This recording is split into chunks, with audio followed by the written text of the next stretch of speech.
Okay.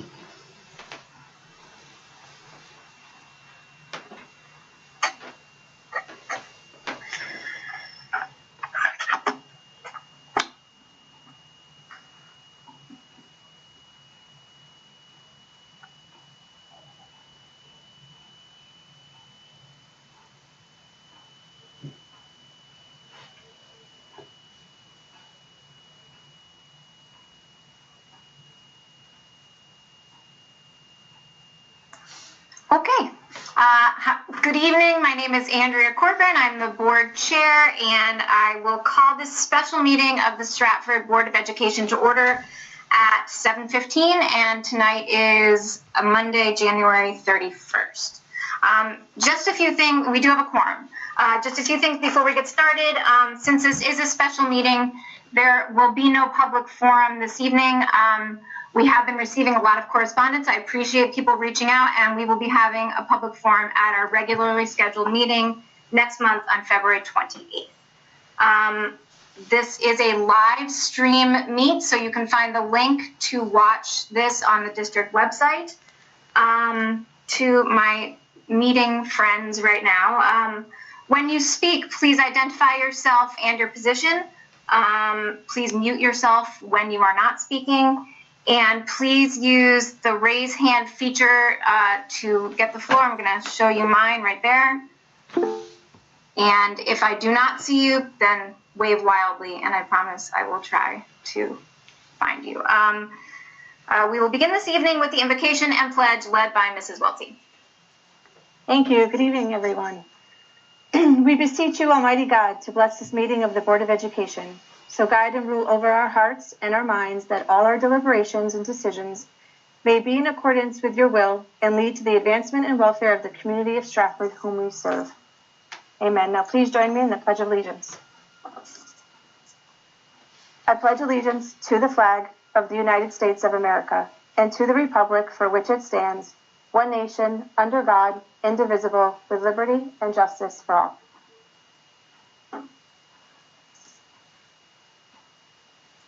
Thank you, Mrs. Wiltsey. We're going to move on to our student representative reports, and from Stratford High School, Rebecca's here. Hi, good evening. Stratford High School would like to congratulate and welcome Vice Chair Miss Lisa Carroll Fabian, Mr. Michael Henrick, Mr. Sean Kennedy, and Miss Kristen Vettel to the Board of Education. Additionally, we would like to congratulate Miss Andrea Corcoran for being selected as the Board Chair and Miss Amy Wiltsey as Secretary. On Thursday, December 2nd, 21 Stratford High School students took the ASVAB test. The Armed Service Vocational Aptitude Battery is a heavily researched and well-respected aptitude test developed by the Department of Defense. It measures a young adult's strengths and potential for success at military training. On December 9th, the Interact Club had our first event, which was a hot chocolate social in Paradise Green. This was a great way for members of the club to get to know each other and help support a local organization. On December 13th, Stratford High School was honored to host the inauguration of Mayor Hoydick and swearing-in ceremony of all elected town officials. The Ushers Guild, Stage Crew, and National Honor Society and Select Choir were all part of the evening. On December 14th, the Jazz Band and Concert Band performed for an audience of parents in the gym. They played a variety of outstanding pieces. On December 15th, the orchestra, concert choir, select choir, boys and girls a cappella groups performed multiple selections, highlighting the talents of the groups and all of the hard work they've put in. The Drama Society has selected a show for their spring musical, the 25th Annual Putnam County Spelling Bee. This production is an ensemble piece with all 9 actors and actresses having an equal role.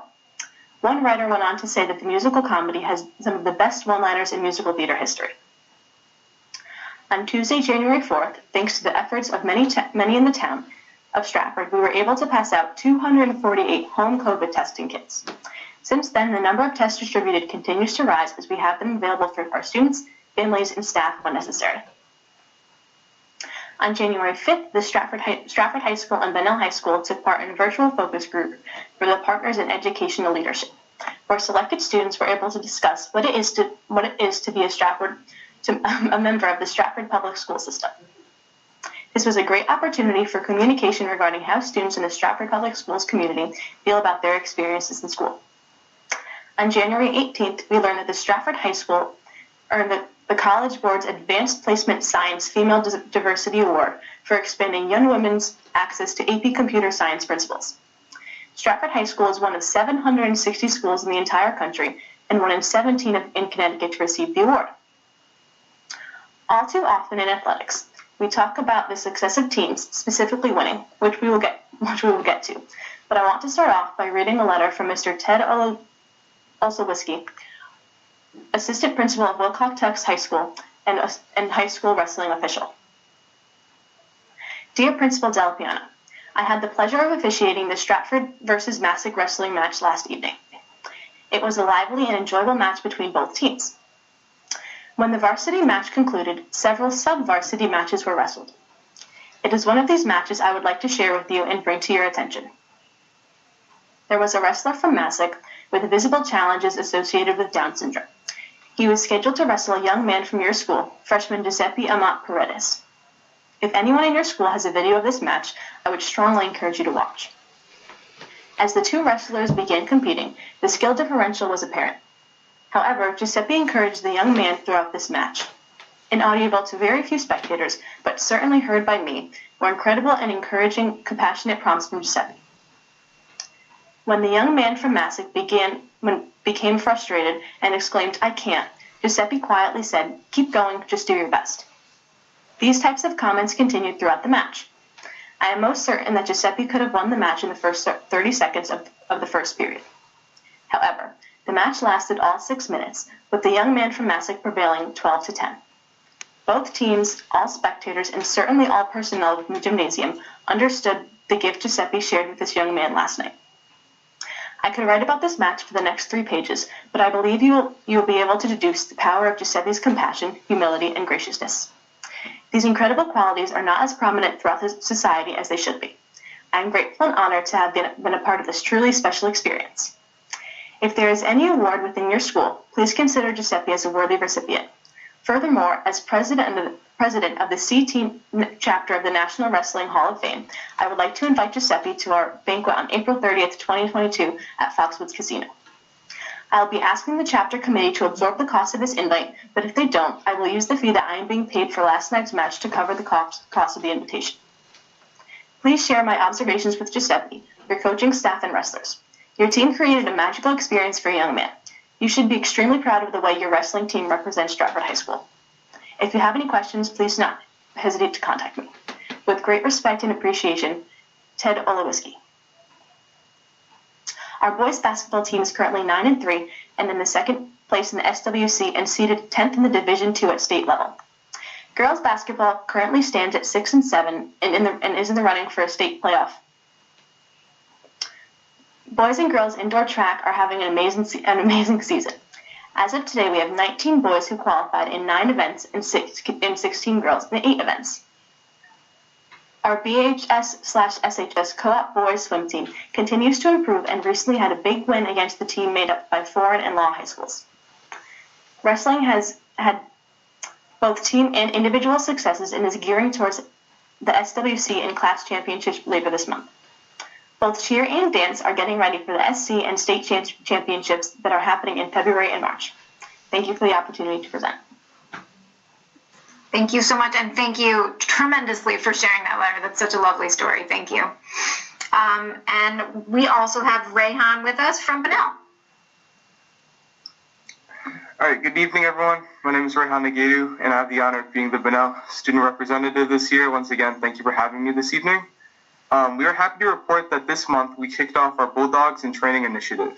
Members of our Interact Club and Link Crew were paired with 6th graders from Second Hill Lane, where they spent an hour playing icebreaker games and the opportunity to get to know their Bulldog buddy and their mentor, respectively.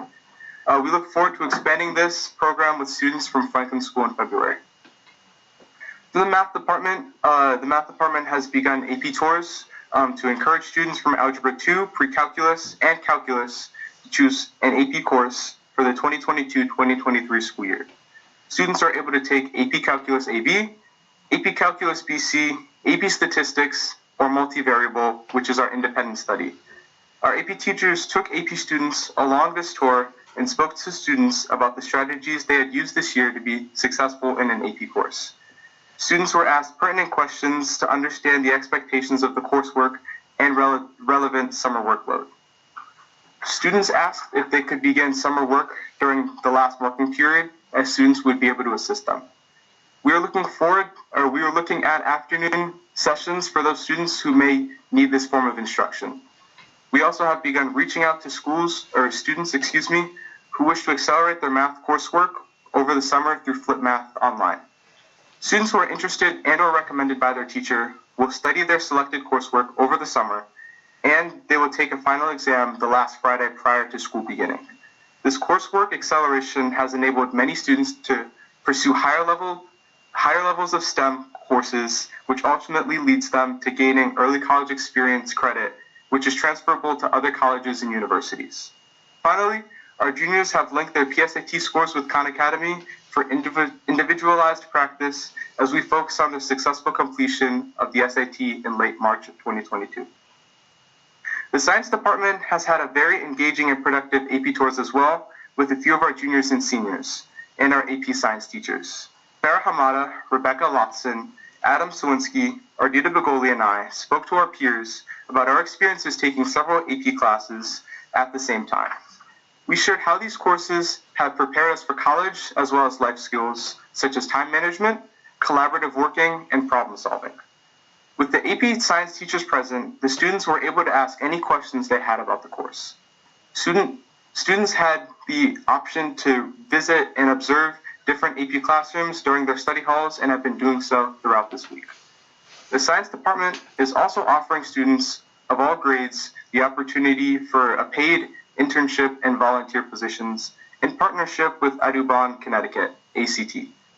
ACT is heavily involved in active restoration project that is occurring in the Great Meadows Marsh in Stratford. Part of this project involves ACT hiring students from both Stratford High School and Bunnell High School in order to participate as salt marsh stewards. This is a part-time paid employment program that would start at the end of March and go through April. The stewards would assist with native plant installation, monitoring, and invasive plant management in the GMM.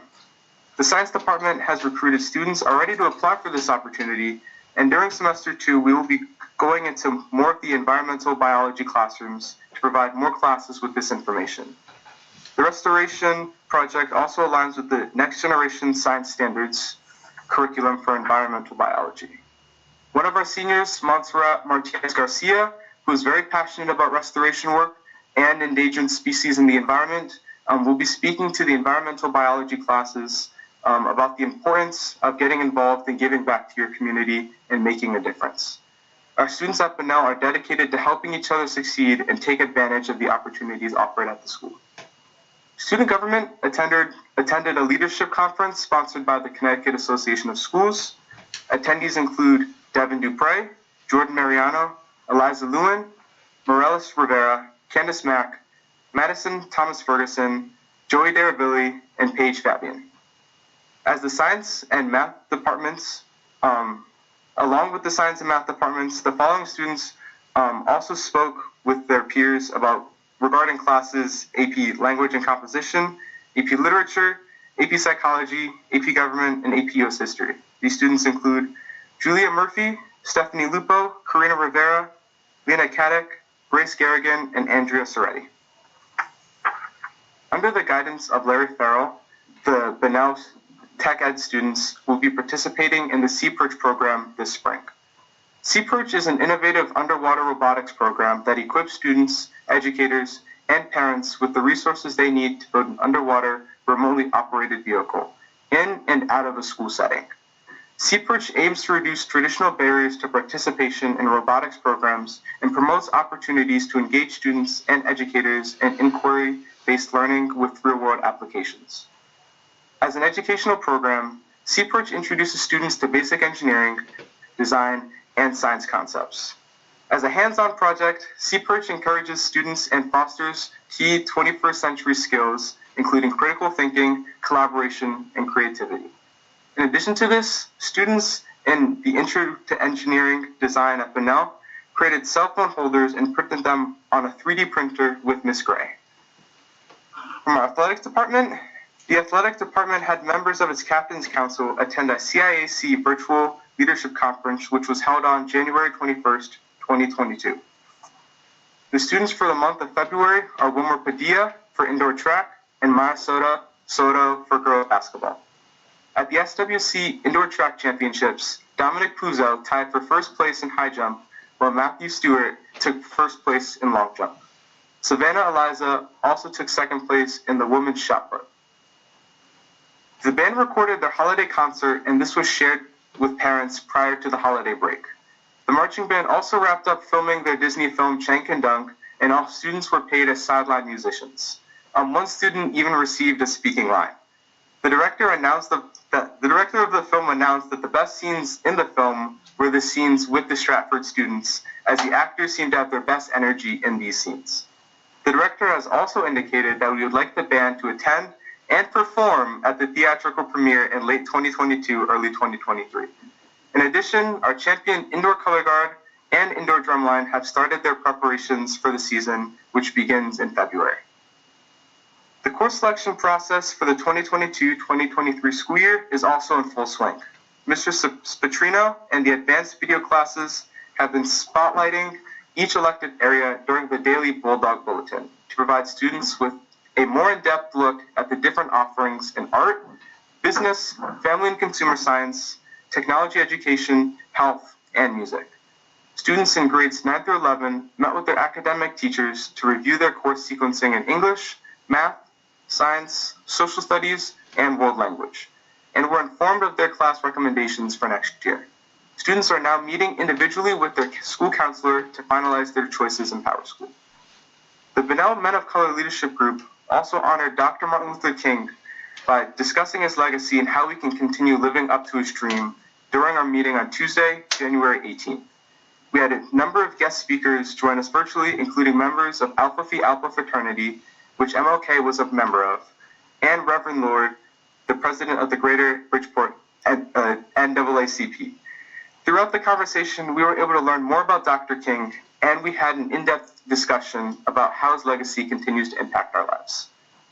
Now, the Bunnell Men of Color Leadership Group was also represented at Sterling House's MLK Day celebration on January 17th. This group is currently working with Sterling House to create an event to celebrate Black History Month. More information about this event will be shared when details are finalized. Additionally, Bunnell High School was highlighted in the Greater Bridgeport NAACP's January newsletter for ongoing partnership with the Stratford Police Department in this school year. In October, staff underwent a 3-hour police engagement program training. In December, members of the SPD spent the day at Bunnell conducting mini presentations to each senior English class. And finally, in the spring, the full police engagement program will be rolled out to all seniors. The 21st Century After School program is about to conclude a most successful first session at the end of this month. Students have participated in daily tutoring and mentoring, along with participating in a wide variety of in-person and virtual enrichment activities. Additionally, several members of the 21st Century program recently completed an intense leadership program with Dan Jascott of Empower Leadership. This rich leadership program has brought together peers from Stratford High who we formed lasting bonds with. At Bunnell, these leaders have begun to work with their peers as members of the peer review board, and students are leading their peers to make better decisions through mentorship, and this is what the school is all about. We had our first 2 sessions prior to break and are hoping to get back up and running next week. I'm very happy to be a part of this team as well. Once again, thank you for allowing me to share all of the great opportunities happening at Bunnell. Thank you. Rayhan, thank you so much. That is a lot going on. And Rayhan and Rebecca, thank you both. This is one of my favorite parts of the meeting because it's really lovely to hear what's going on in the schools. I'm sure you guys are very busy. Feel free to log off. And thank you for being here tonight. Moving on, we have 2 presentations tonight. Dr. Sunday, will you please introduce them? Sure, absolutely. Good evening to the board, good evening to my colleagues, and good evening to our viewers at home. It makes me happy to introduce this next gentleman, Mr. Brian Snyder of Snyder Architects. Just to give a little bit of background, we began a facility study several months back, okay, and took a collaborative effort with all of our custodians, our principals, Mr. Richard Ruggiero, and Mr. Snyder. The work was so comprehensive, I think the initial report exceeded over 100 pages.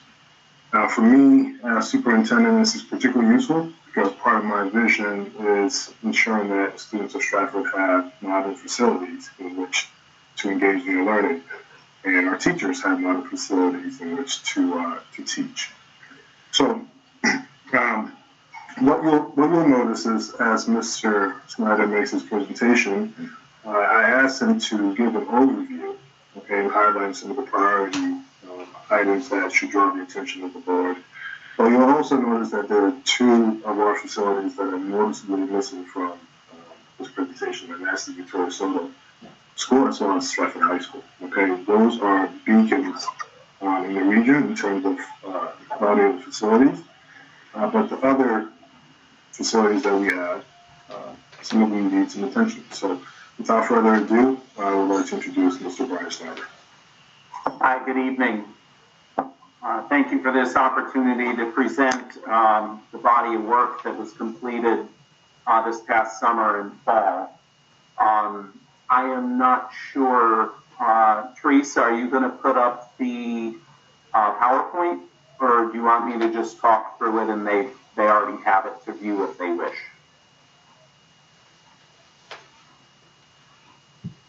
Oop, I can't hear you, Teresa.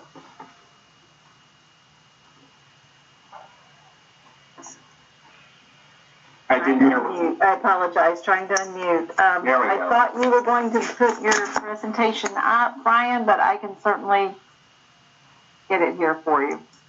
Oh, that would be great. I'm not familiar with this Google program. I usually use Zoom or Teams. Understood. Teresa, what you could also potentially do is share that presentation with Mr. Malloy. That's exactly what I was going to do. Terrific. I'm forwarding it right now as we speak.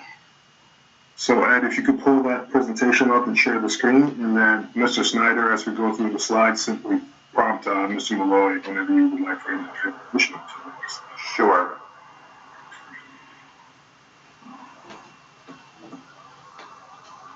We'll back into the presentation after, I believe, a short presentation, maybe 8 or 9 slides. We'll have a little bit of time for Q&A.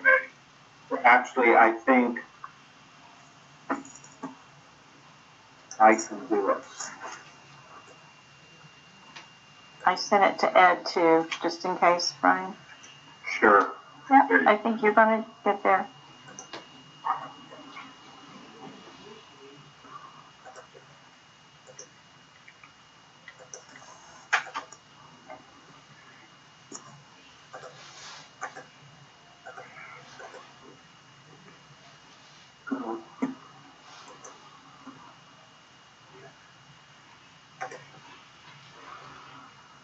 How are we doing here? Can we see it now?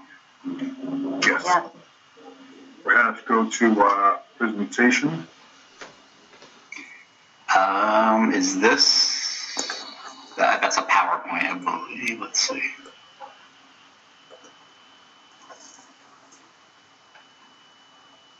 I don't see it present. Okay, because I'd have to download it. Should I take the time, or is this okay? No, I think Brian is presenting. I think he's in good shape. Yeah, we can see it. See it. Okay. Can everybody hear me okay? Yes. Yep, sir. Excellent. This project and this study started, oh, there's another one.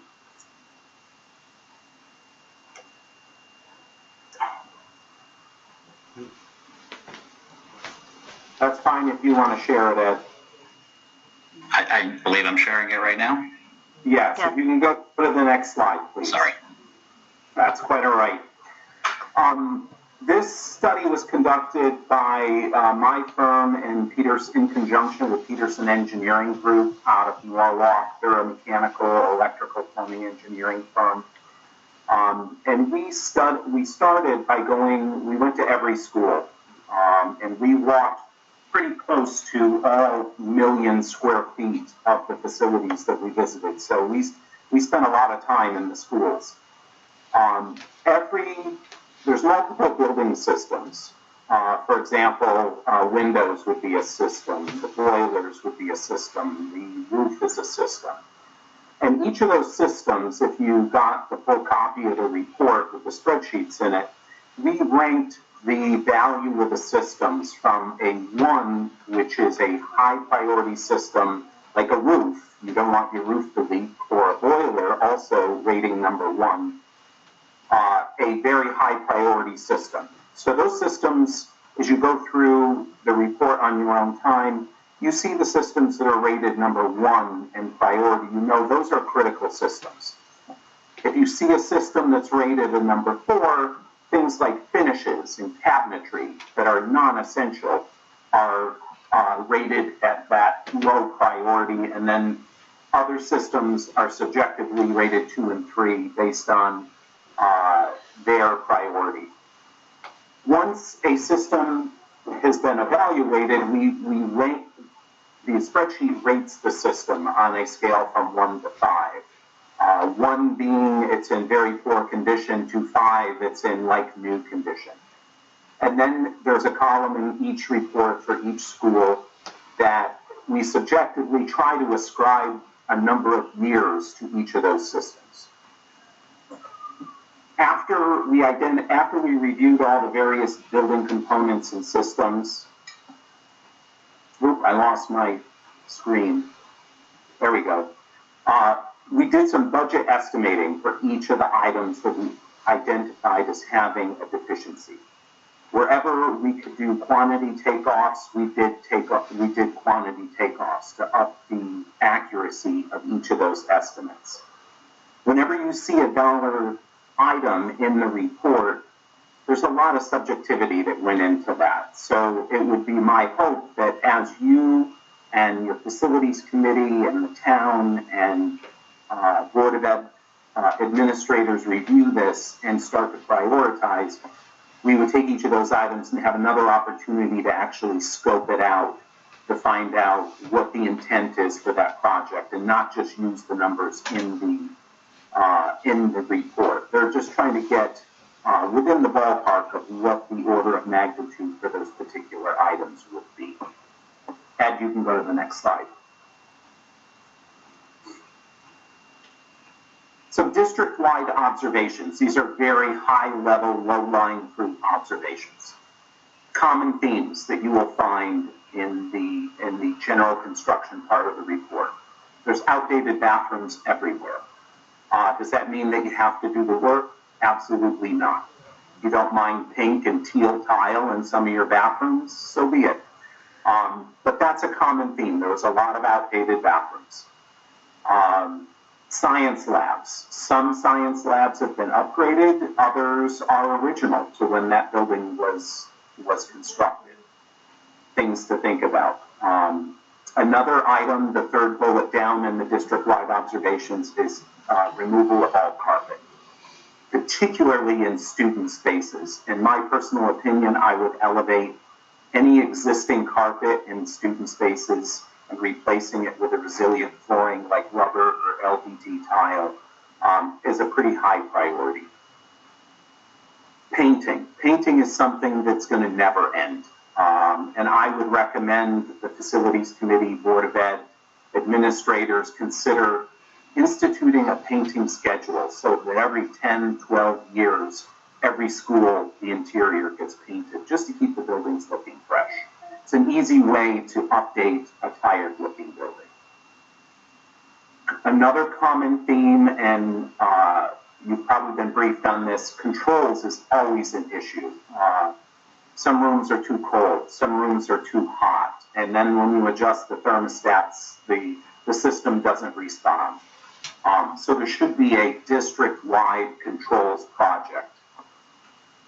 The other district-wide observations is converting. You have a few different schools that have steam systems. It would be my and my engineer's recommendation to set up a plan to convert those existing steam systems over to hot water. Next, I will take you through the schools, and these are just the very high-level items and low-lying fruit for each of the schools. Bunnell High School, Bunnell's tired. It's a great building, and it's really utilized well, but it's tired, and it's in need of significant renovations, and I'm sure all of you who have walked the buildings, you're well aware. It would be my recommendation to consider a renovate the new. There's so many items, big dollar value items in the school that I think it would be prudent to consider a renovate the new project for Bunnell. Flood Middle School, I'll apologize ahead of time. I have a pretty heavy negative bias to Flood Middle School.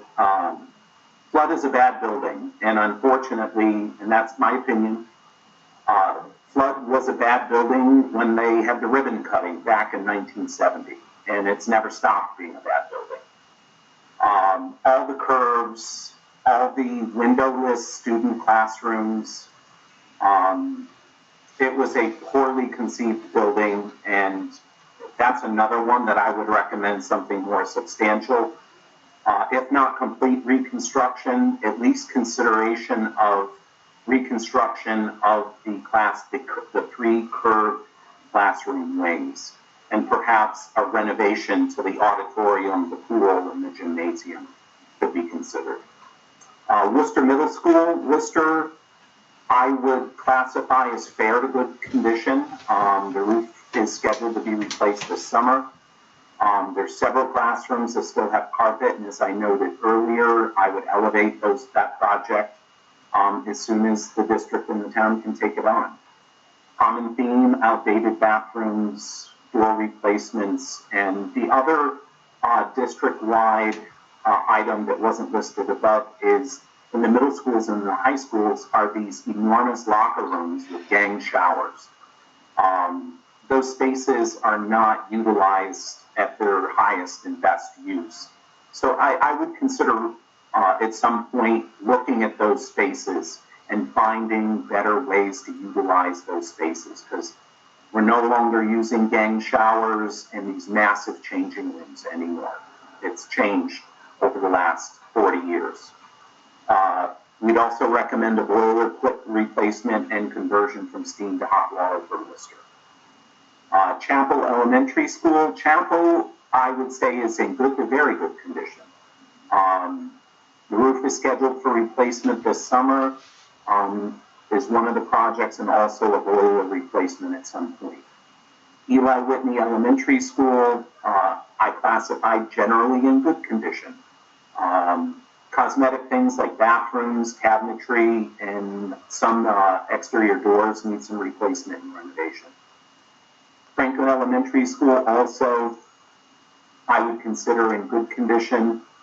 There's some delaminating cabinetry is one of the first things that comes to mind, but generally it's in pretty good shape. Lordship also I classified as good condition.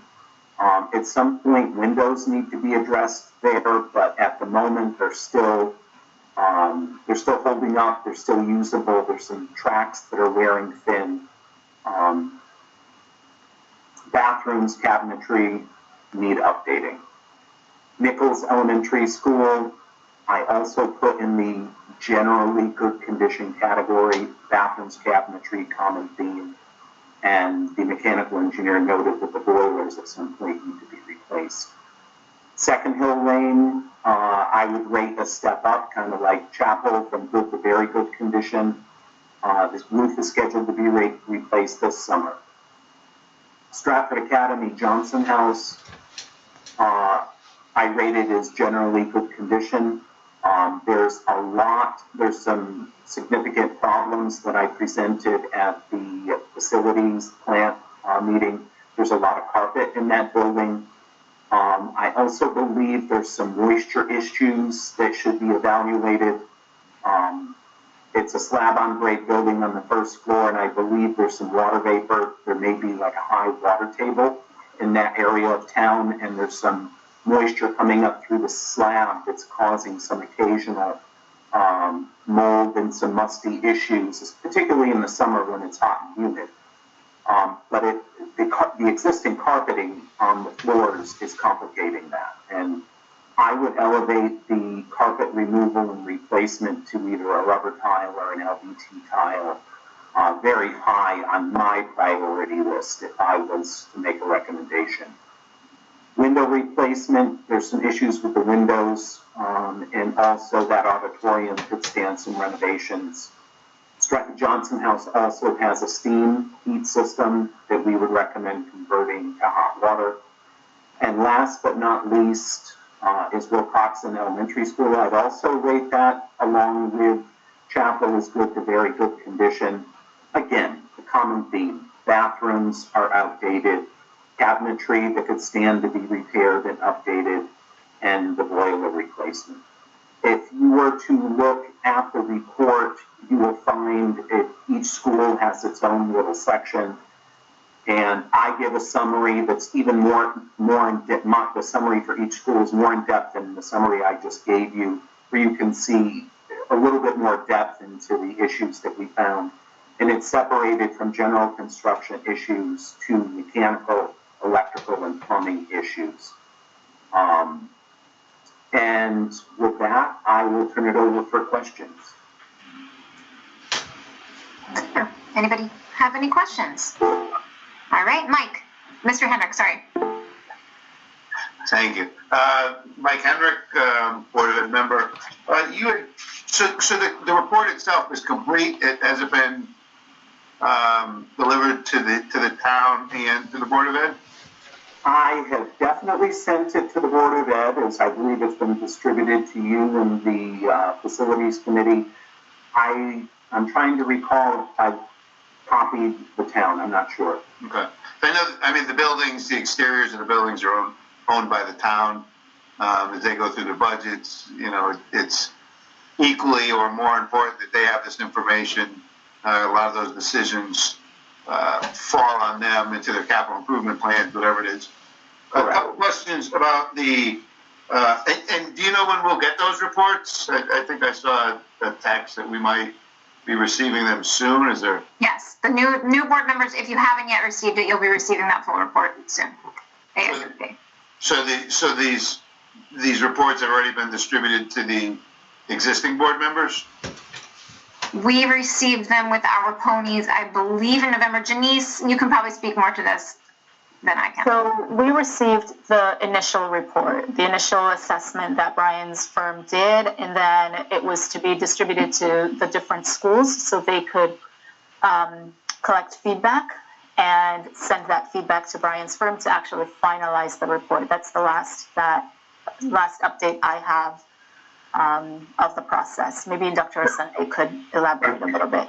Yeah, so there was a couple of iterations of this. As Mr. Snyder mentioned, in November, I believe the exact date was November 16th, he did a preliminary presentation to the planning committee. And then the initial report was distributed prior to the new board members joining the board.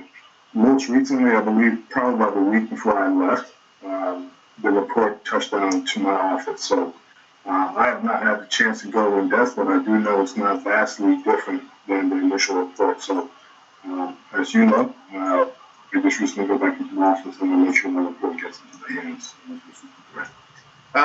So you had talked about the bathrooms being updated, and you talked about colored tiles. I'm assuming those are more in terms of aesthetics and not functionality or code compliance? Yes. Those items, as I stated in the beginning, the system priority, that would get a 4. It's a low priority. It's purely aesthetics. It's purely subjective. Okay. And you had also talked about removing carpet. I know that's been I was on the council 20 years ago, and we were doing that in some of the schools back then, mold issues, whatever it might be. Would that include, or maybe we don't even know until we remove the carpets, but asbestos removal is all, or with some of the flooring options that you're recommending, can we cover in place and leave it as is?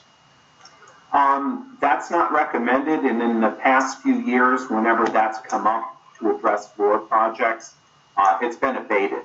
And also it qualifies for state grant reimbursement. So you're getting 60 cents, give or take on the dollar, to take on those projects. So the abatement gets a 60% reimbursement, but is it mandatory? Is it a state health issue, or is covering in place a viable option? You are not obligated to remove it. Okay. I mean, because it's not, I think it's non-friable is the word. It is non-friable, so you don't have to. So there's no health issue that will create long-term issues if Correct. Cover in place. So, okay. Yeah, the greater health issues are carpet that gets moist, Mold. From humid slabs and those kind of issues. Okay.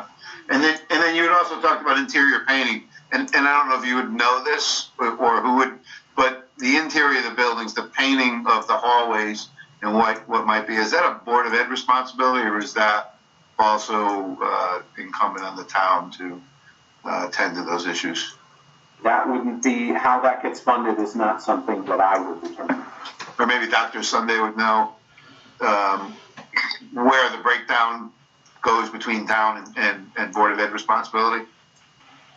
Yeah, I can speak to that, but I'm actually going to invite Mr. Ruggiero to speak to that, because at my entry point last summer, when I did a tour of our facility before our kids and staff came back, I asked that specific question. And I'm going to invite Mr. Ruggiero to speak to what that schedule sequence looks like. So, I'm Rich Ruggiero, Board of Ed. All the paintings, even in the schools, are to the town to take care of. My guys sometimes would do the painting, but they'd end up getting grieved by the town union. So it's strictly done by the town. So interior painting is a town? Interior and exterior, yeah. Okay, all right, thank you. For now, those are all the questions I have. I do look forward to seeing that report and digging a little deeper into it. I don't know that with all our meetings in February, we'll have a planning committee meeting, but we'd definitely like to have that as part of our first meeting and get it to the members in a timely fashion so they can digest it and we can have a meaningful conversation about its pertinent points. You specifically asked about the carpeting. One of them I can offer a little bit of an update on. I've been asked by the town to look at deeper into the Stratford Academy carpeting, and AMC Environmental, which is the town's environmental hazardous materials consultant, went over there, did some investigation. He collected a whole bunch of tests. He hasn't received the results of the test, but he did find what appeared to be black mastic, which is usually asbestos containing.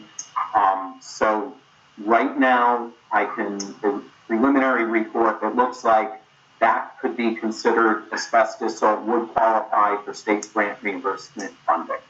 But again, not mandatory. You're not mandatory. You don't have to do anything. Yeah. Okay. Thank you. Thank you. Mrs. Bedell.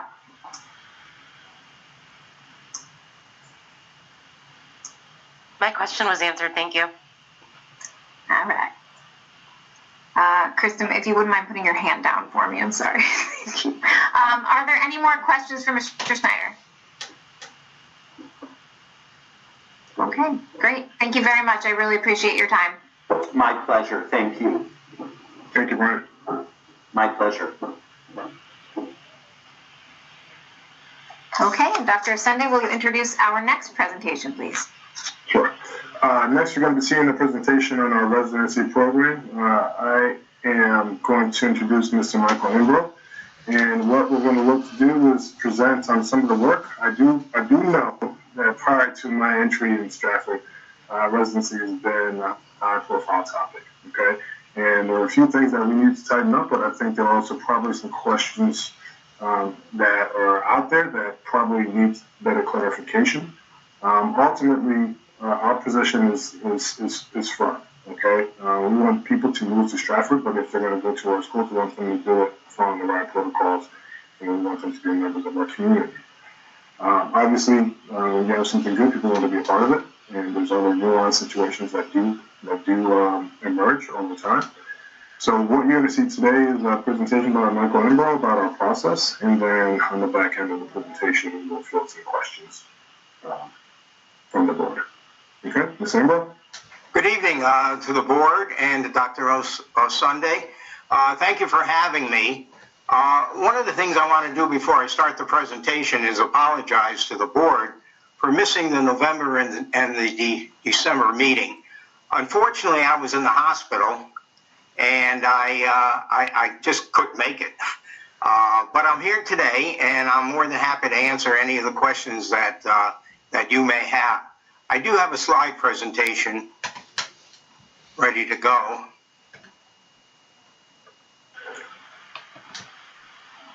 There you go.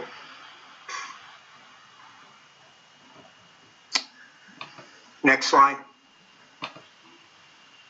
The primary reasons why we're into the situation we have where parents are trying to register in Stratford for the convenience of the school, bus pickup, and childcare is probably the primary one.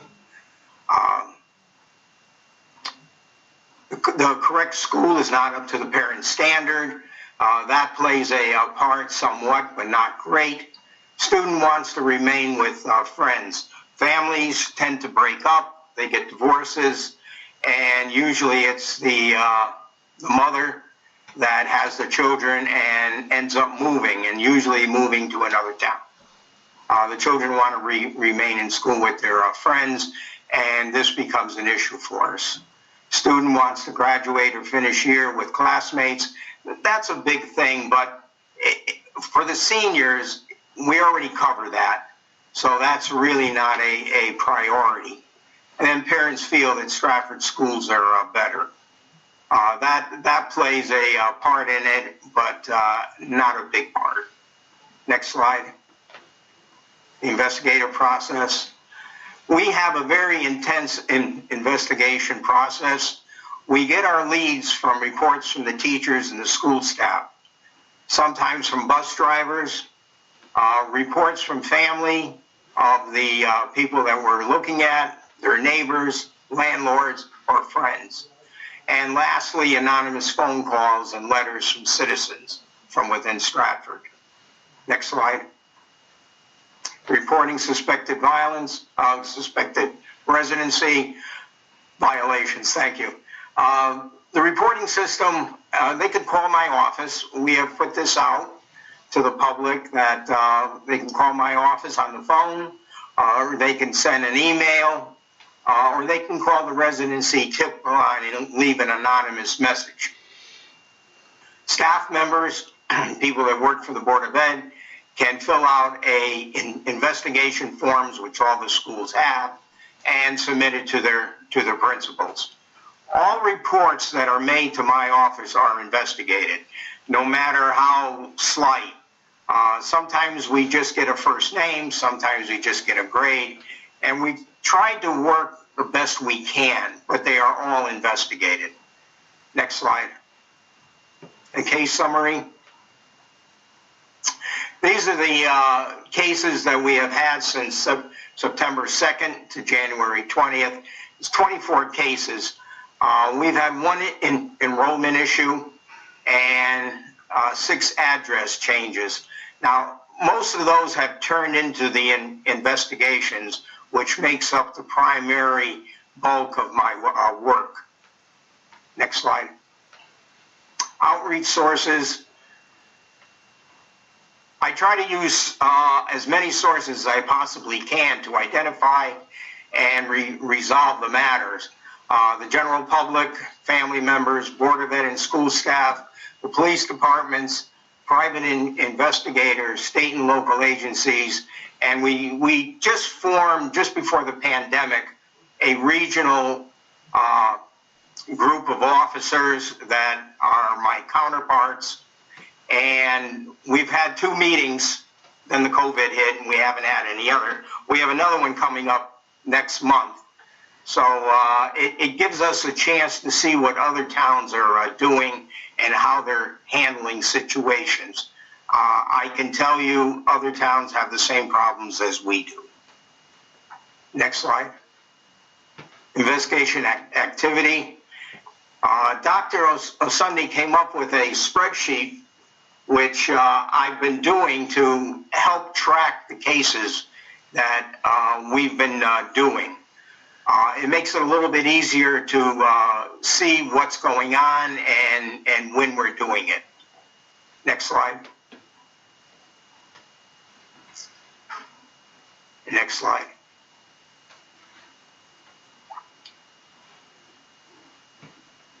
Now, I assume all of you have had this before, so you've looked at it. So we're going kind of quickly. Next slide. That's about it for the slide presentation. If you have any questions, please answer. Mrs. Welty. Hi, how are you? Hi, Mr. Ambrose. Thank you so much for being here. If you wouldn't mind bearing with me, I do have a few questions. Sure. I thank you for the spreadsheet. We have not received anything as detailed as this in the 2 years that I've been keeping an eye on residency. And I do have a question regarding the 24 cases that you say were from September to January. The first report we have in our spreadsheet is April. So is it safe to say that the 24 cases are actually April 2021 through January 2022? Yeah, they're really cases that I'm working on since September. Okay. And can you answer, how long do you take really to get from, initial investigation to substantiation or non-substantiation? Because they all seem to still be open. Right. Due to the COVID, things have changed drastically. I used to be able to go out to the houses and speak to the parents. I can't do that now. So what we're relying on is phone conversations, use of the resources, and the surveillances. Now, surveillances take a lot of time. It's usually I can do one per day because it's 3 hours at least. So it could be easy or it could be weeks. So as board members, and I'm sure the new ones can attest to probably already hearing so much of this already, we receive information from concerned parents and neighbors and teachers. But I'm concerned that only 2 of these reports of the 24 came from our tip line. How can we better get that number out to our community to utilize? Well, we've put it out. We put it in the newspaper when it first came out. We publicize it as much as we can. In that recent newsletter that we put out to the citizens in Stratford, it was listed there. Okay. It's not utilized as much as I would like to see it utilized, but I can't control that. What is the process if an investigation was begun, correct? So if a concern, it came from a teacher and then sent to the principal, what happens after that? Does the principal send it directly to you? Does the principal send it to Dr. Sunday's office? It was going to Dr. Sunday's office, which would be Superintendent Robinson, and then coming down to my office. Now it comes directly to my office. Okay, wonderful. And then I think I have one last question, if that's okay. Sure. We, as parents, are required to prove our residency at time of kindergarten registration. Do you know of any other time in Stratford that parents have to prove being residents of Stratford? Several years ago, the council approved a re-evaluation of the 3rd grade, and everybody had to prove their residency at that time. When they did it, we found no one out of policy. And I believe that was 2018. And yeah, I believe so. It was quite a few years ago. It did not come out of my office. It was conducted by the school, and they didn't find anyone. And nothing since then?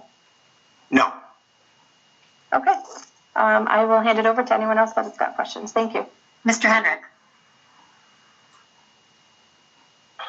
Yeah, so I noticed you have some of these open cases that date all the way back to April of 2021. Why are some of these cases still open? Because I can't prove beyond a shadow of a doubt that the children are not living in Stratford or they are living in Stratford. So is there I mean, how much time have you put into a case like that one? I mean, well, when it first comes to my office, I work on it diligently for several weeks. If I can't resolve it and I still don't feel comfortable with it, I pick it up when I can. There's a couple of cases that I'm still checking because of the fact that everything points to the child living there, and yet the school is telling me they're not living there. So, what kind of hours do you said you work 3 hours, do you work evenings, do you work nights? No, I work 4 hours a day, 20 hours a week. Okay. Now, sometimes I'll split those hours up, and I'll work 2 in the morning, 3 in the morning, and 1 at night. Whatever it takes. Okay. Well, I mean, so we have a significant amount, and I know Dr. Sundays, he's new to the district. In walking during our campaign, one of the biggest complaints we received was A, residency, and B, teachers who felt there was a certain level of apathy in regards to residency prior to Dr. Sundays taking over. And speaking to some of those teachers or hearing through different sources, a lot of the tip line isn't being utilized because of that apathy or a lack of action that had taken place in years past. Yeah, like I stated before, Dr. O'Sunday has changed the reporting procedure, but the investigative procedure has remained the same.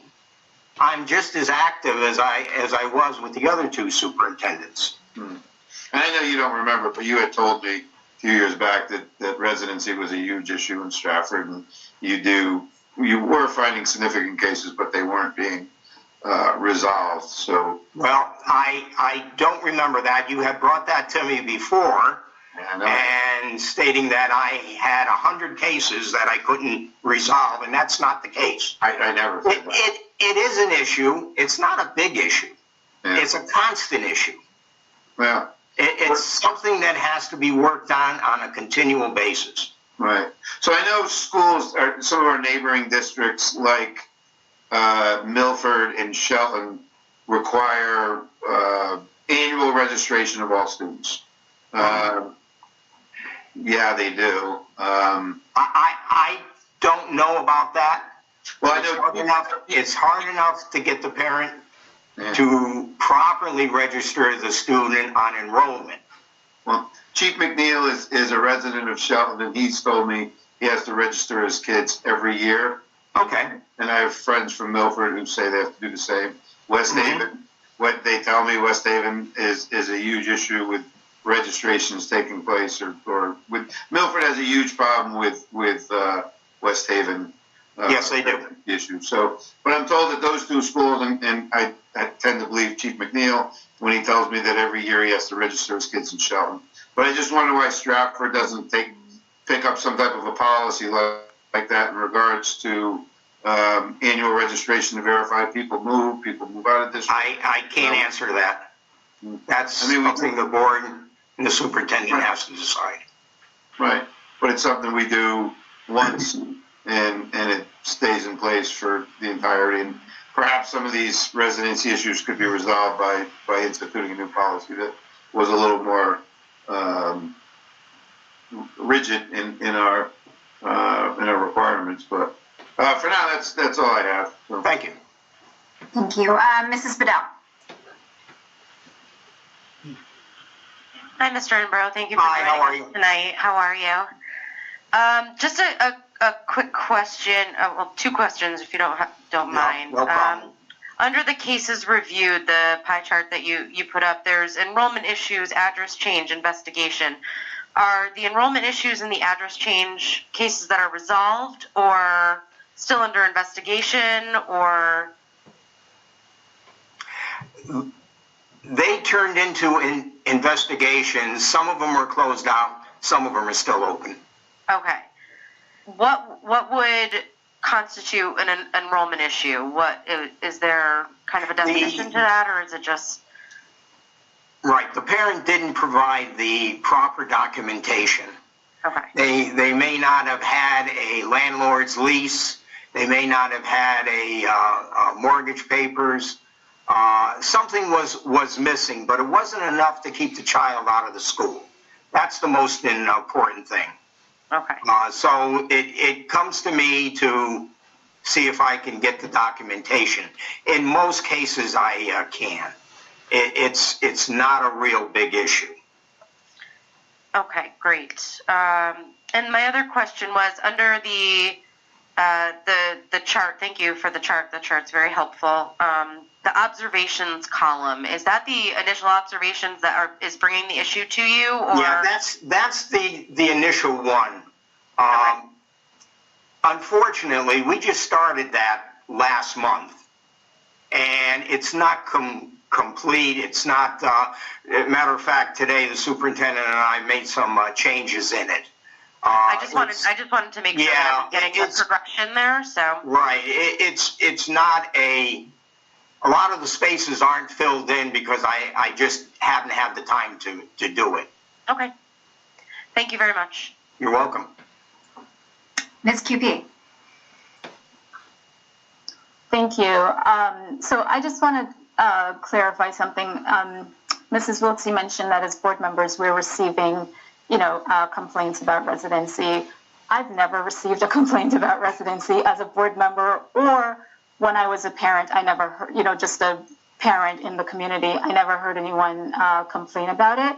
When I got on the board, I attended one of the first Board of Ed liaison meetings, and Councilman Pia brought it up. So that's, brought it to my attention. I heard Mike Henrik, since he's got on, talk a lot about it, but I've never had anyone reach out to me as a parent or a board member to complain about residency. Right. Because I've heard current board members express concern, and even prior to them joining, I've also, spoken to other districts and asked their process. Their process is very similar, districts that are similar to ours and districts that are not so similar to ours across the state, just to understand their process, and it's very similar to ours. They do not ask for verification unless a complaint is made, basically, just like we're doing. I don't know any district that requires their student to re-register or re-verify their residency every year that they're moving through the school system. Mike, if you have evidence of that, I would love to see it. Thank you. Yeah. Dr. Sunday. All right, thank you. So it's been a presentation with a lot of good questions, and I think, probably some questions that still have some wonderings. But I think there's two distinct things that we have to be able to differentiate on, okay? Number one is the enrollment piece, and then two is the actual residency piece, which is typically triggered by some level of suspicion, right? Whether a child actually lives in the neighborhood is different than the enrollment of the registration process. To that point, I've never been in a district where there has to be annual registrations, okay, re-registrations. And when you think about this further, when you think about the scope and the size of our district, we're one of the top 15, 16 biggest districts in the state. It'll be a Herculean lift to re-register every child, every family, annually. That being said, as I've heard so much about the residency topic in our town, I have dove into this work, okay? And, I've spoken through the fall, through the board meetings in the fall, and spoken to different members of our community, from town leadership to board members to families to school leaders and people services, people who provide people services. This is a process that we probably needed to make tighter. And over the last couple of months, I've been working with Mr. Imbro to create infrastructure that allows us to monitor this real time. So there's work that is being done. And most recently, I had a conversation with our elementary principals. And in that conversation, they gave some suggestions that we believe, if implemented, can make this process a little bit more airtight and also provide regular updates as to the status of these investigations. One of the things that I have tasked Mr. Imbro with as we've gone through this process of redesigning this is an increased level of expediency around the investigations and closing cases. Okay, I think that's really what it comes down to. Because if we're able to do that, then on a regular basis, whether it's every month or whether it's once a semester, I can report to the board how many of those cases we were able to close and what those findings are. We did not have the aggregate infrastructure to aggregate the data on a continual basis. But I will also share this, and I've heard contextually about the work and my predecessor and all those different things. Now, I'll say this very transparently because I've done this work at the bottom level, at the middle and high school level, and I've done work at the elementary level. In my former district, we neighbored a large metropolitan city in Hartford. And a lot of the same processes, a lot of the same conversations arose in that community. And with the investigative processes that we've had in that place, the one thing that people have to understand is that most people's life circumstances change in very fluid dynamics, meaning housing conditions change, family conditions change, and it happens in very transient forms. So there's such a nuance to this process, okay? There's such a nuance to this process that I think, I'm not asking people to be flexible, okay? But I think we have to take it as we go. That being said, my position since my first year in education to now as a superintendent of schools remains the same. If you want to be part of our school, follow the right process, okay? We will take care of you because you are part of our community. If you have challenges, right, then talk to us. Part of our work is more than just educating. Okay, you have challenges. There's community-based resources we can refer you to, different resources that can help balance out your situations.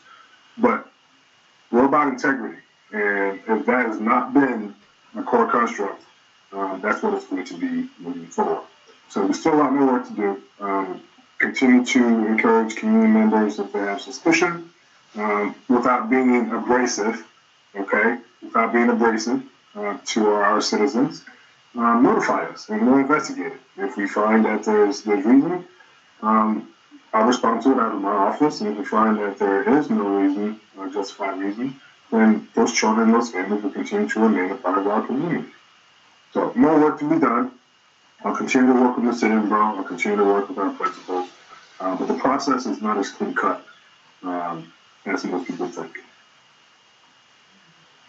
Thank you, Dr. Sunday. Can I ask a quick question of Mr. Embro? Oh, of course. Thank you.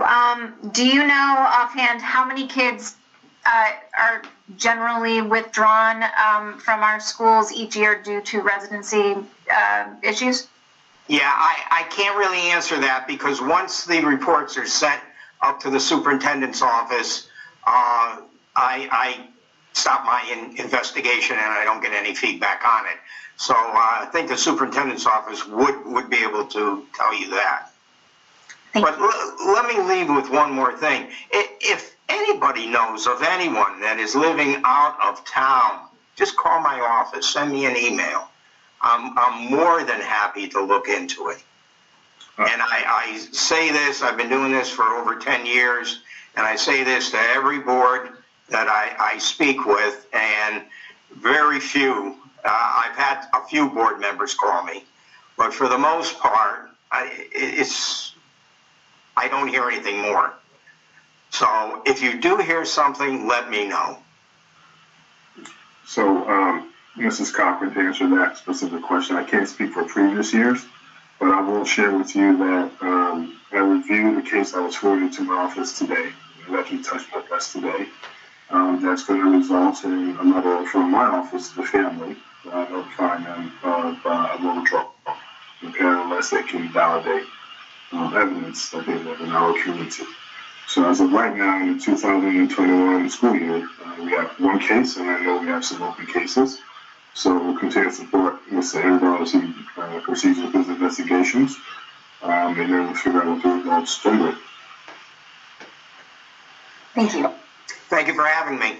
Good night. Thank you very much. Have a good night.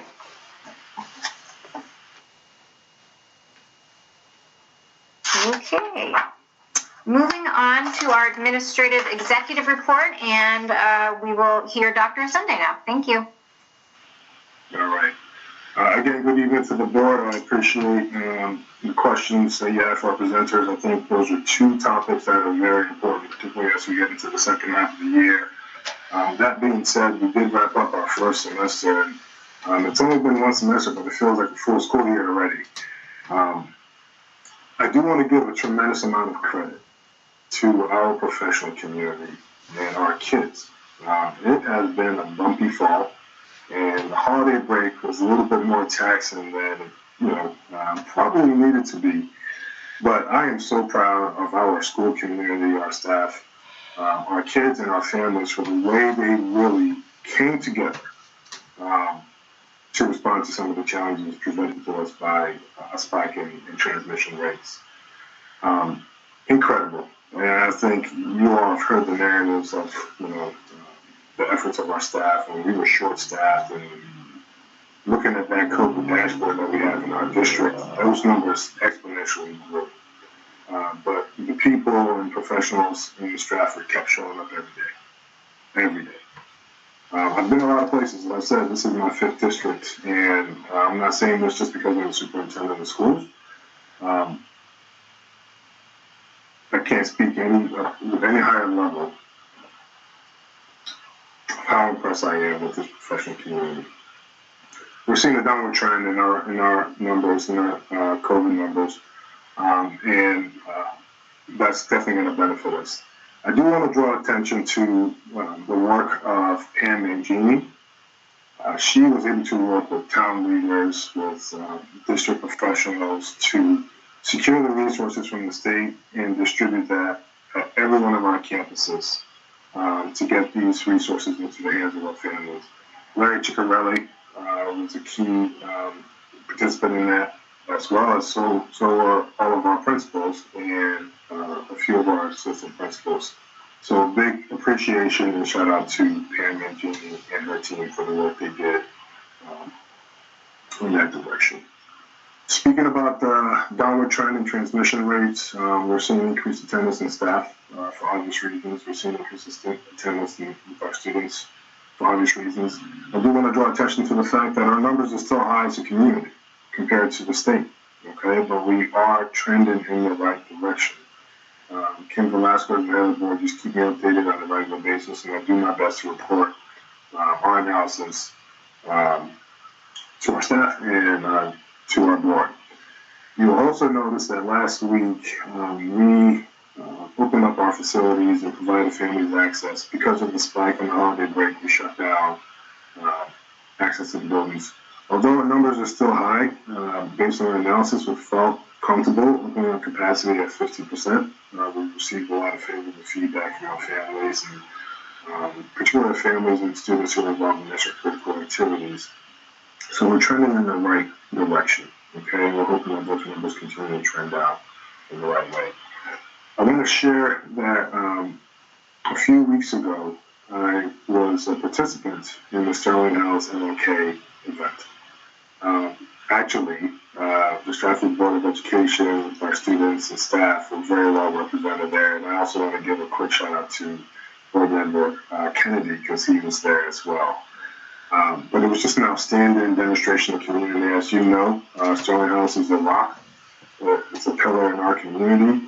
We had some dignitaries from across the town. The mayor was there. The governor actually paid a surprise visit as well. And on behalf of the Board of Education, I'm just happy and proud that so many people attached to the Board of Education were at that event as well. To put on the radar, we're getting to busy season in terms of the board's work. Okay, we have budget workshops coming up, and I know Ms. Mangini will speak a little bit broader about that a little bit later, so I'm going to move on from that discussion point. You heard our students give their report. And one of the things that I'm very proud about is the College Board's recognition for our computer science program for our young ladies. Okay, that is tremendous. And as I heard the kids speak about that, you heard Rebecca speak about that, that is something that Stratford High School should be extremely proud of. We're going to get a bunch more of those recognitions, okay? So let's cue that up, okay? We're going to put every school in Stratford on the map because our kids are so talented. And then to close, as we transition to the next executive report, I just want to make a point of clarification. We sent out the review documents to the board. If you look at the personnel document, you'll see our supervisor for diversity, equity, and inclusion listed as administrator. I just want to make a point of clarification that that is a non-union position. I believe the full board knows that, but it looks like it's not explicit in that document, so I just want to make that point of clarification. But again, we have the other half of the year left, okay? Been very proud of our professional community and expecting much of the same effort, commitment, and grit as we enter the second semester of the school year. Thank you, Dr. Asade. Any questions from the board? Ms. QB. It's not a question, just a comment. I want to congratulate Mrs. Temple on the new role as supervisor of DEI for the district, and congratulations on your NAACP award as well. So just wanted to put that out there. Great job. Congrats. Thank you. Congrats. Any other questions or comments? Wave your hands wildly if I'm not seeing you. There we go. Thank you, Mr. Hendrick. I just had a quick question. We had talked a little bit about registration earlier. Comments have been made also about our vaccination recording process, and that we're, and I talked to our attorney, so he clarified that we are allowed to, the school district is allowed to not allow kids into our school who are not properly vaccinated, the baseline vaccination, not the COVID vaccination, but the other one. We have a number of kids who enter our schools who aren't vaccinated. The nurses spend a significant amount of time trying to chase down those parents once they're into our school system. Would it not make sense to, again, have a more strict policy regarding vaccinations, like kids are not allowed to enter our school system as new students until they have all the proper vaccinations? It seems like it's just, we have policies that we don't follow, and then we ask people to try and pick up the slack on just chasing a target they can't catch, Wouldn't it make sense to head these things off in the start than to just allow them to fester and continually be problems? And it's a huge drain on our resources and the morale of our staff who are tasked with chasing down these unattainable feats. Yeah, so I don't know if that's a question. If you're sharing that topic for me to look into, I actually don't have any context on what you're speaking about. I'll say this: there are standard vaccinations that kids need to have by federal and state regulations for them to enroll in public school systems, such as tuberculosis, meningitis, so on and so forth. There has not been anything so far that has risen to my desk about the processes of enrollment specific to vaccination. That's a very peculiar find. But if you have any evidence or any kind of lead on this specific topic, I'd be happy to sit with you or receive it from you. And then certainly I'll mobilize a team to investigate this process further. And if it requires investigating policies, then we can have that conversation at a later time. But as of right now, Board Member Hendrick, I don't have any context to this specific point. I would just suggest at that point, and then perhaps reaching out to the nurses personally, yourself, and asking them, individual schools, what their experiences are with it, and perhaps they can give you some insight into their experiences with their frustrations with the process, with the vaccination process. Yeah. Well, with our enrollment regarding vaccination, enrollment regarding vaccinated children, and whether or not we have a number or a significant number, what the numbers are who are actually in our school system who aren't vaccinated, and then they're tasked with the chore of chasing down these kids. I don't think it sounds like we're casting some aspersions here. I think to me that's a very simple process. We can just generate reports, and anybody who's not in compliance with vaccinations, we can go ahead and respond to that. It's the same way we do with physicals. But I I would like to personally sit with you and get a little bit more specific information before I begin my work with our team of nurses and figure out if this is a prevailing issue, the best way to respond to that. The good thing is this, is that people are talking to you about this, then they might have some ideas about how to clean up this process. But the starting point would be with, to hear more from you as a board member before I engage in the work with No, just suggesting that maybe you can give them a call and they can give you some guidance, but. Oh. Thank you. Yeah. Yep. Thank you. Anybody else? I'm looking. I'm going to do one last look around. Okay. All right. Moving on then to our Chief Operating Officer's report, Ms. Mirgini. Hello there. Good evening, everyone. I have a few things to share with you this evening. I know that you did receive the financial report in your packets, and as I noted in my overview, that the first item to bring to your immediate attention is the fact that we are currently projecting a significant deficit in our budget. And as I previously reported, the district did experience a substantial increase in student enrollment since the beginning of the year, and many of those students are in fact special education students that have created some increased costs to our budget based on either special services or outplaced tuition and transportation. Currently, we are looking at a potential deficit of $2 million. We have looked really hard at our existing budget for savings, and we do have savings in our salaries due to vacancies, due to resignations, retirements, and also some unpaid leaves. And I have shared this, excuse me, with the board since we realized this in October, not only the projected deficit, but we've also brought to you some of the projected savings in salaries, and we did transfer funds into the salary reserve fund account.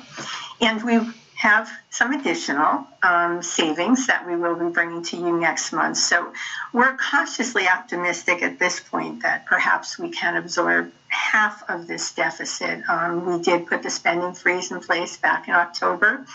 And of course, when you're talking about our discretionary supply accounts that go to the schools, there's not a whole lot there. So there's not a whole lot potentially to save. But we thought we needed to do our due diligence in trying to offset what we had seen as a significant problem and deficit as we moved on. And I will tell you, when I brought this to your attention back in October, it has grown.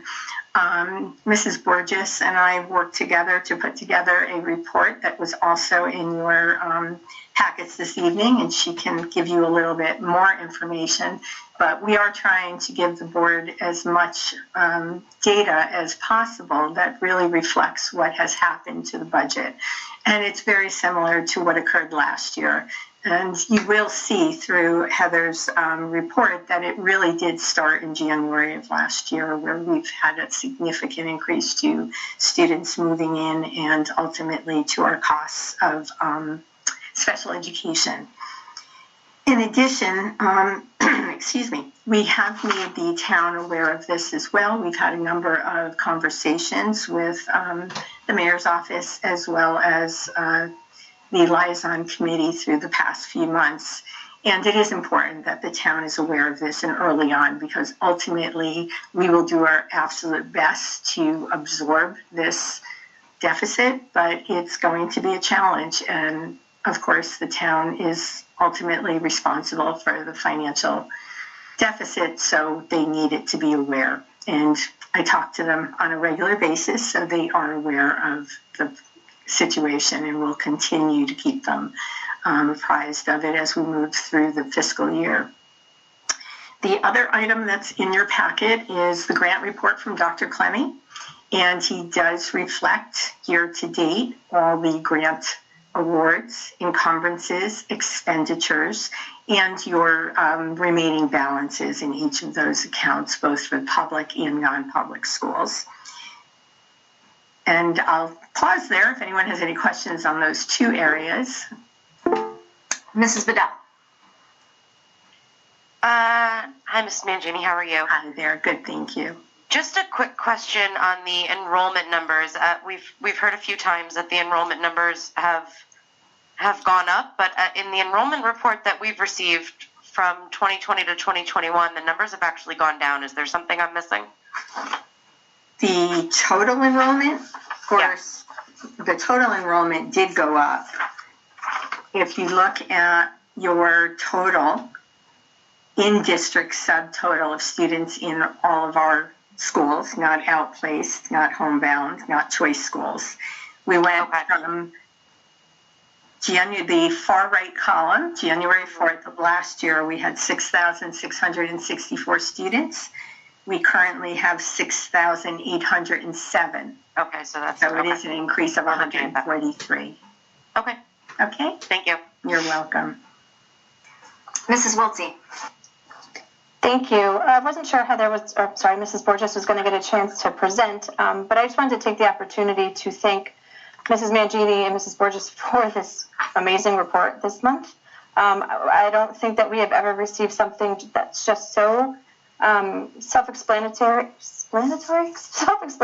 and detailed. To know, the school, the entry, the services, the dollar amount. It's very, very helpful for us to see. I did want to point out two things, just as a point, that 19% of our kids enrolled in Stratford schools are special education kids. That's a huge number, which comes with a huge financial commitment. And so I hope that when we're looking at these numbers, people really understand that it's not just a few children. 19% is a fairly high number in comparison to other towns. And also, I was able to go back and look at some of our reports to see where we were trending with the increase in special education in our enrollment.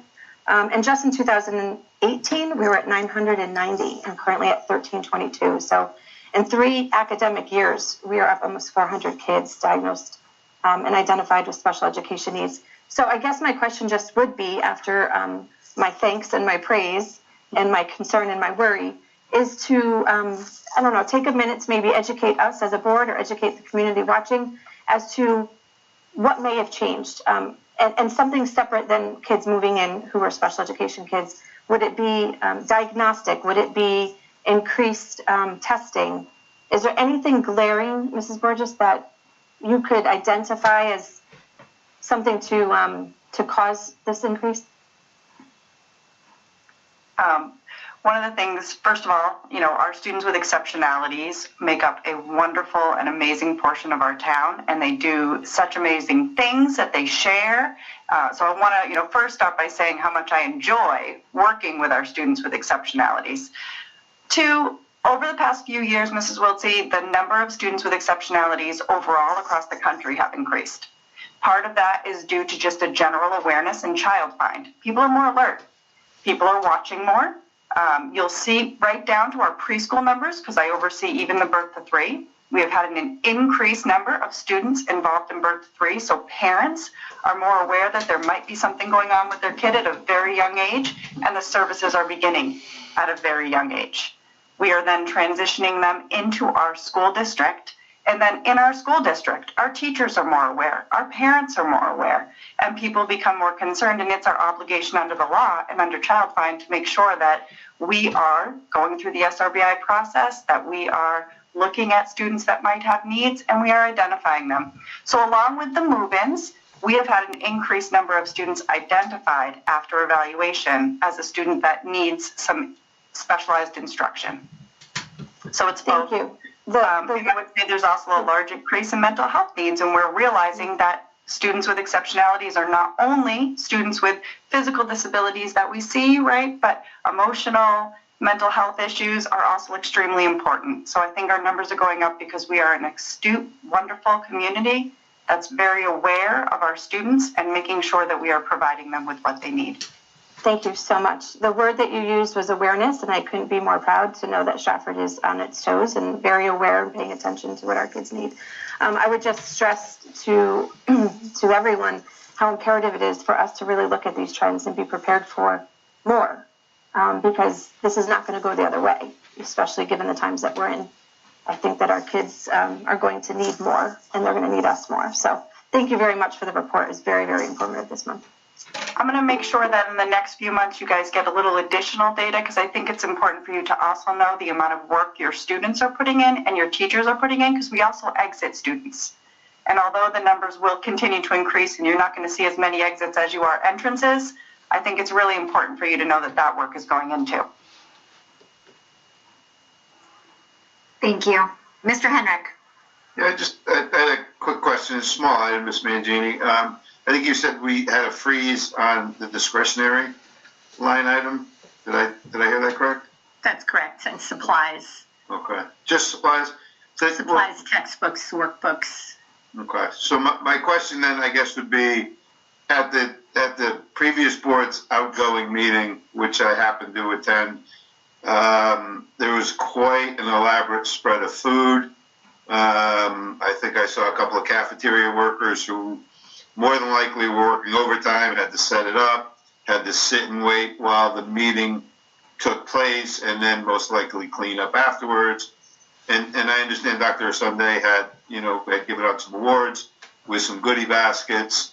I saw a lot of, in my mind, there was a lot of money being spent both for the goodie baskets and for the food and for the overtime. And to me, it kind of, and I can only guess what an outsider might have thought looking in, that it was kind of a wasteful process. I understand, showing appreciation to your staff, but the food that was there, the large amount of food that was there, the large amount of food that was wasted, and I'm hoping it's not a normal process at these board meetings. I know when I was on the council, we had to fight to get a $50 food platter because our meetings would go on after midnight, and so we fought to get, but it seemed excessive and wasteful to me. So when I hear we're putting a freeze on discretionary supplies that would aid in our kids' education while we are putting a spread to that extent, hopefully it was all donated, but I don't know. But it seems out of balance. Can you help me with that? First, I will say that it's definitely not the norm. You will probably be very hungry at most of your board meetings because they can be long.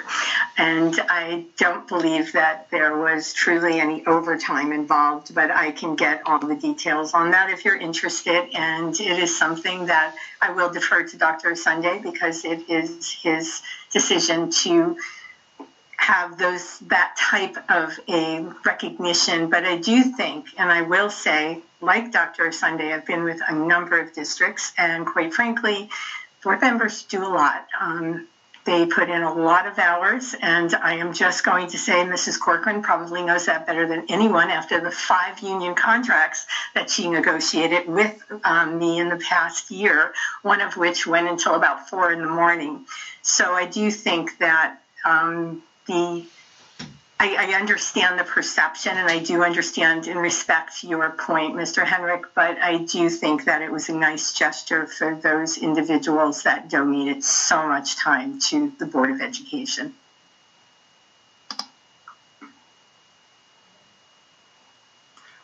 That's all I had. Okay, thank you. Ms. Kupi. Thank you. A quick point to Heather's comments earlier. I think your point about seeing an increase in exceptionality, right, across the nation, I think it speaks to the fact that more and more parents are becoming educated in learning to advocate for their children. And it's been something that, educators have always tried to encourage. So to see it happening, that's a good thing. I did want to go back to Mrs. Mangini's report. So you talked about the deficit that we're facing, and I attended the last Board of Ed liaison committee meeting, and I understand you were ill and weren't able to make it. During that meeting, the committee chair mentioned that she was recommending that the board stays within the previous year's increases. So my understanding of education funding is you fund based on needs. have you had conversations with that committee that would give them, the idea that that level of increase would be sufficient? Because I know we haven't yet seen Dr. Sunday's budget proposal, so I don't know what the increase or, is going to look like. I'm just curious if asking us to stay within previous years' levels, if that is something, you've discussed with them, if it's something you think based on the trends that we're seeing right now, if that's even adequate, just from your professional standpoint. I appreciate your question, Mrs. Koopy, because it gives me the opportunity to just give you a couple of comments. First, no, to answer your question, I have not had that discussion with the town. It wouldn't be my place. That would definitely come from Dr. Sunday through the board. But I think it's important to recognize that when we start our budget process, we do a budget based on zero-based budgeting, which means we start from scratch. We don't just take an account and add 3% arbitrarily. We think through every single line item. Dr. Sunday and I, and this was part of the remainder of my report was fiscal year 23, but Dr. Sunday and I met with every department in every school, went through their budgets, went through their new initiatives, which quite frankly are not really probably going to be added into his budget request, because just trying to provide the board with a maintenance budget is going to be a challenge. And I can't emphasize enough, you've heard me say this repeatedly, but the decision to offset some general operating salary expenses to ESSER was not a best practice. It's going to have a fiscal cliff that's going to be coming fast and furious in 2 years. We made the town well aware of this. And if we had to add it in this year, you'd have to add almost 2% to your budget request. So, no, I have had no conversations, but I think it's really important that the board understand that when Dr. Sunday presents his budget next Monday evening, it is a well thought out financial plan, and it's going to represent what we feel is the needs of our school district. And that's first and foremost for all of us. I think that's our perspective. Madam Chair, just a quick follow-up question and then I'll move on. So you made a good point about, the making up, right, our general operating using those COVID funds. During the same meeting that I was referencing, one of the council members said they would like to know how we've spent or are spending those federal dollars. And I thought the committee was meeting, the liaison committee was meeting regularly and, being communicated the state of our, financial situation. So I was actually surprised that they were not aware of how we were spending those funds. Well, we have shared the information, and don't forget with the ARP ESSER, there was a requirement that we actually post our financial spending plan for that grant. So perhaps they're just looking for updated information, and that's perfectly fine. We're more than happy to provide that. The board gets it every month. It's on our website every month. So the information is there, but they just can obviously direct them to it or clarify anything that they need. Thank you, Pam. Mrs. Carol Fabian. Hi, thank you. Mrs. Mangini, I guess my question has to do with that Educational Reserve Fund. I know it was mentioned in the liaison meeting. I know it's been mentioned before. Can you give us an update on that? Because I'm just wondering, and I'm new here, so I'm figuring it all out. But if there is, from my understanding, right, the Educational Reserve Fund is Board of Ed money that is held by the town, right, like for any overtures that we have? That is the intent of it. There is no money there yet. Okay.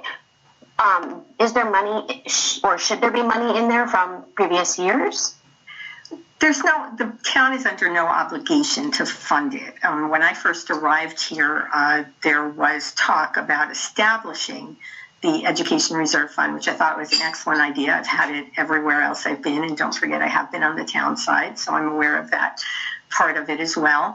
And I think, the council did a great job. It took a little time, but it is a process. So they finally did establish it, and we were told, and the language of the ordinance does state that no appropriation can be made until after the third quarter of the fiscal year, which makes perfect sense since they are obviously waiting for the audit to be complete. I was led to believe when I first arrived here that fiscal year 20 surplus that the board ended the year with was to be moved into that reserve.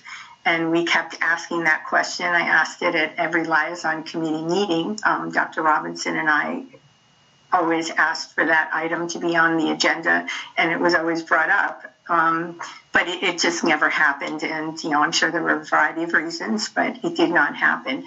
And there are a few buckets now that we are respectfully asking the town to consider to use to fund that reserve fund. And one is in fiscal year 21, the excess cost grant exceeded the town's revenue projection by almost $200,000. So I think that's another area, and it probably will again this year.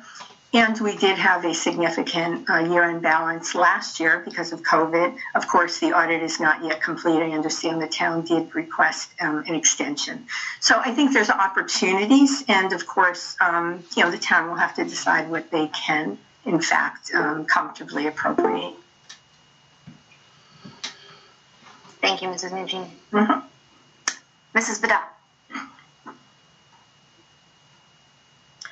Just another quick question, and quite possibly because I am new as well, so thank you for clarifying that, Lisa. I appreciate it. The grant report and then the itemized expenditures, they're separate from each other, correct? They're not combined in any fashion? I'm not clear on the question. I'm sorry. Are the grant numbers that we have, there's a column on this for remaining estimated grant funds, are those included in the budget numbers, or are they a separate? Oh, no, they are separate. The general operating budget is a separate report from the grants. Great, thank you. Ms. QP.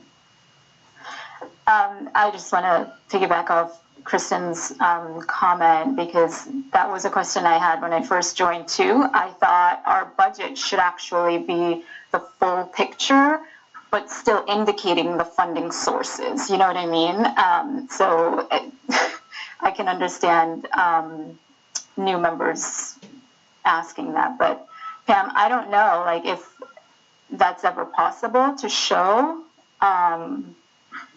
the full expense of, educating our students, because I think when we present one number, the public, right, or the community may think this is all it takes, but they're not seeing, all the other funding that we're getting through grants. And if we don't get those funding, what do we do? So I don't think I would recommend combining that in one report, because I actually think it could be confusing. However, don't forget, and it was at your suggestion last year, Mrs. Cupey, that we did include the grant booklet with the budget request that we sent over to the town, and we're working on that again. In fact, I was working with Dr. Clemmy today to get some of those numbers together. And it was, I will just add, it was kind of interesting that the monies that go directly to the town, the equalization grant, the special education grant, actually came in probably close to $400,000 more than projected. So there's opportunity. I'll just leave it at that. Great. Mrs. Mangini, were you done giving your report, or did we all interrupt you? It's okay. I'm just going to share a couple of more quick little tidbits that I think are important. The school lunch program report that you received, I kept promising you it was going to look prettier, and it didn't, but I want to explain why. It appears as though we're in deficit by $700,000. We're not. For the first time in probably 10 years, I can honestly say that we are about $400,000 positive in our food service program. It's just a timing thing, and we're going to tweak your report because we're showing it to you on a cash basis, and we received $1.2 million in additional reimbursement monies that, because we didn't get them till December, aren't reflected here. So that's good news. And I also wanted to just give the board a heads up about our food service management company bid. I am going to be going through mandatory state training on Thursday. It's a very comprehensive process that is led by the state and ultimately will result in us bringing our recommendation through a committee, as well as a contract for board approval, probably by the end of May, early June. And then lastly, I just wanted the board to be aware that we are currently in discussion for contract negotiations with Durham Bus Services. Dr. Sunday and I, though we're both new here, in our short time working with Durham, we've been very pleased with their service, and I know that the town as a whole feels that we have a really strong working relationship.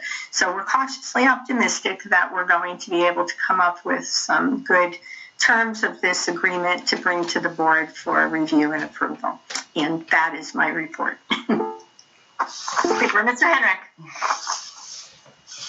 So when you said, and I think I understood, a past member of the Finance Committee had mentioned that at our last bid for the bus contracts, only Durham bid on that.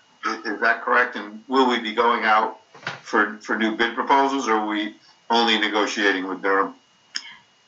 The district did do a complete RFP the last time, and you did receive more than one bid from that RFP process. We are able to, based on the contract that we have with Durham right now, negotiate. We can't extend a contract beyond 5-year terms per the state, but this time we thought it would be in our best interest, since most of the state school districts who have gone out to bid have actually come in with very high percentage increases, that we thought we might be served better by just negotiating with Durham. And I will say so far that seems to be completely accurate, but we just are in discussion. So I will keep the board posted on that. Okay.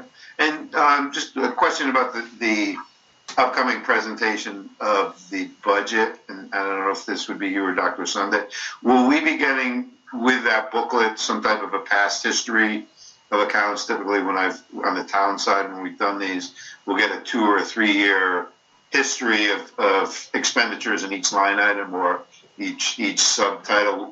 Will it be the same? I've always found that very helpful in looking through that. Will it be the same process through this?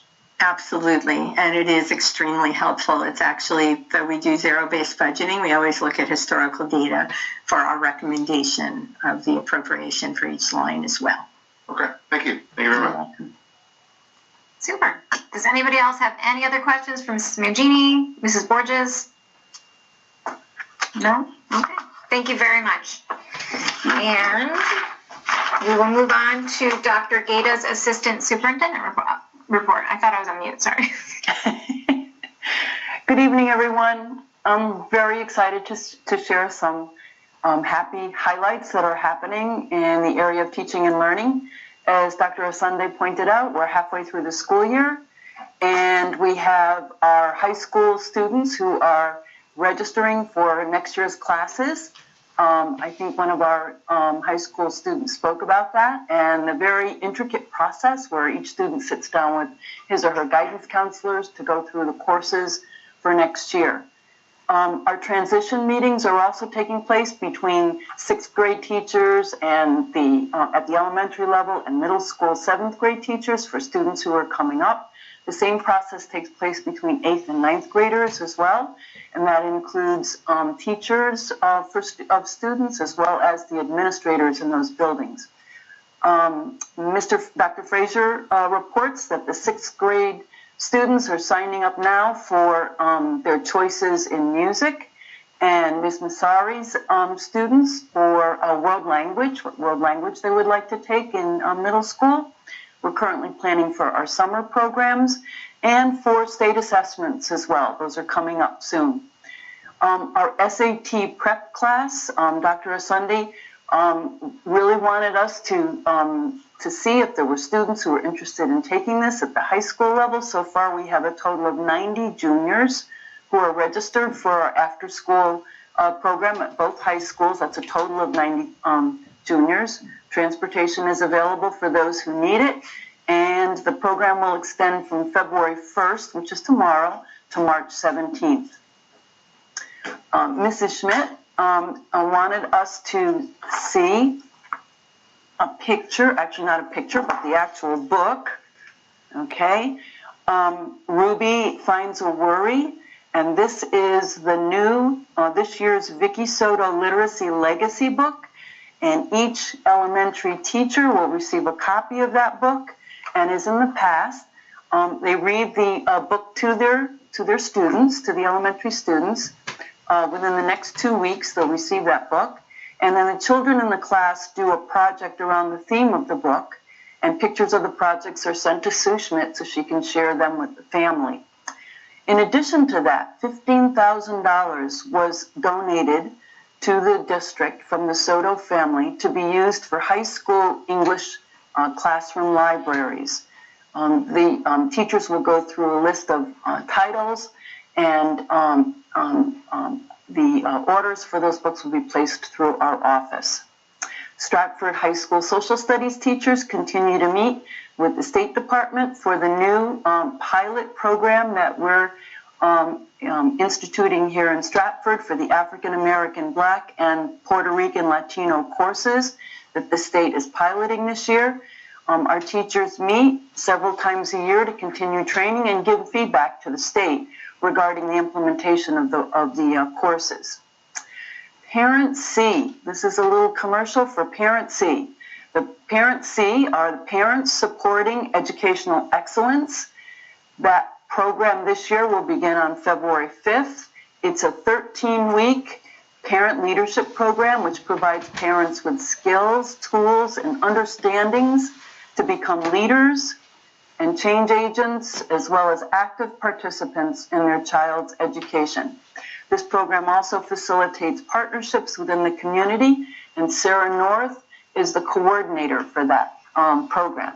There may be some individuals on the screen right now who were part of the Parent C program. We always welcome them to board meetings, and I know there are individuals who reach out and go to the meetings that Parent C has, the training sessions, to provide information about how our district runs and how we sort of are partners with the town. Mrs. Rosenberg announced that the Invention Convention unit kicked off at the beginning of January, and all 4th grade students are invited to participate.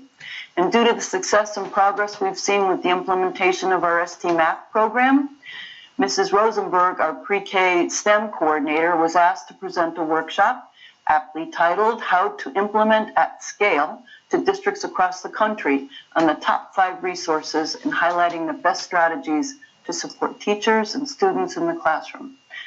She attributes that to the Stratford elementary students because their hard work is inspiring others to learn.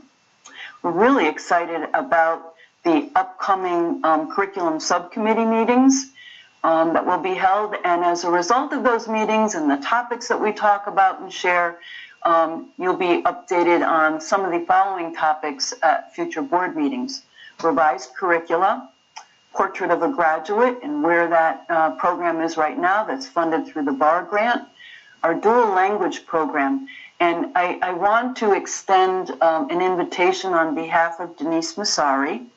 There will be an information session on the dual language program. And if there are board members who would like to attend so that you can find out more in-depth information about the dual language program, there will be a session held on February 9th and another one held on February 24th. So please reach out to Denise Masari, Massari, so that she can send you an invitation, because this particular information session is open to individuals who apply and are interested in the program. So it's not going to be a live streaming kind of event. So please send something to Denise if you're interested in attending one of those sessions. You'll hear more about the APEX online courses for credit recovery that the state is paying for the next 2 years for school districts. Kindergarten registration starts next month in February, tomorrow, through March, and we held an information session last week, and also preschool registration beginning in March. We have some grant information. Ms. Masari tells us that we received a Tinker grant for coding in Spanish for 135 of our EL students in our district. And there'll also be a continuation of the careers in aquaculture grant that our middle schools are involved in. It's an inter-district grant. So there's a lot going on. We can't wait to have further conversations with you about all the activity that's taking place in teaching and learning. Thank you. Thank you, Dr. Gaeta. Does anybody have any questions for Dr. Gaeta? Okay, thank you so much. Yeah, thank you. All right, we are going to move on to our consent agenda. I will entertain a motion to approve the meeting minutes from the November 22nd, 2021 meeting, the minutes from the December 13th, 2021 meeting, and the personnel document. So moved.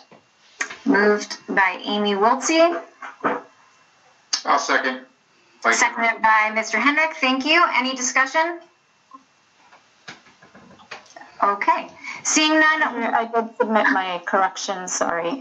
No, that's okay. I'm sorry. Go ahead. Because I thought this version is the version that was published, and I know Teresa sent out an updated version with some corrections. Yes, Teresa, all board members should have received an updated version of the minutes from December 13th. And I assume that those will be posted in the corrected form to the website. Teresa, is she on? Yes, they will. Okay, wonderful. Thank you. Is that it, Ms. Cupie? Okay. Seeing no discussion, we will have a roll call vote, and I'm going to be calling you guys just in advance alphabetically. It's just my way of making sure I get everybody. Mrs. Bedell? Yes. Mrs. Carol Fabian? Yes. Ms. Cupie? Yes. Mr. Henrik? Aye. Mr. Kennedy? Yes. Mrs. Wiltsey? Yes. And the chair votes yes. Consent agenda passes 7-0. Moving on to items for action and discussion. I don't believe we have any budget transfers. Am I correct, Mrs. Nugini? Okay, excellent. Number 2, I will entertain a motion to accept the Bunnell High School State Project number 1380106 CV as complete. This will be the filing of Form SCG049F, the final grant application for the code violation flooring project at Bunnell High School, with the Department of Administrative Services and the Office of School Construction, and adopting the following resolution accepting the project as complete.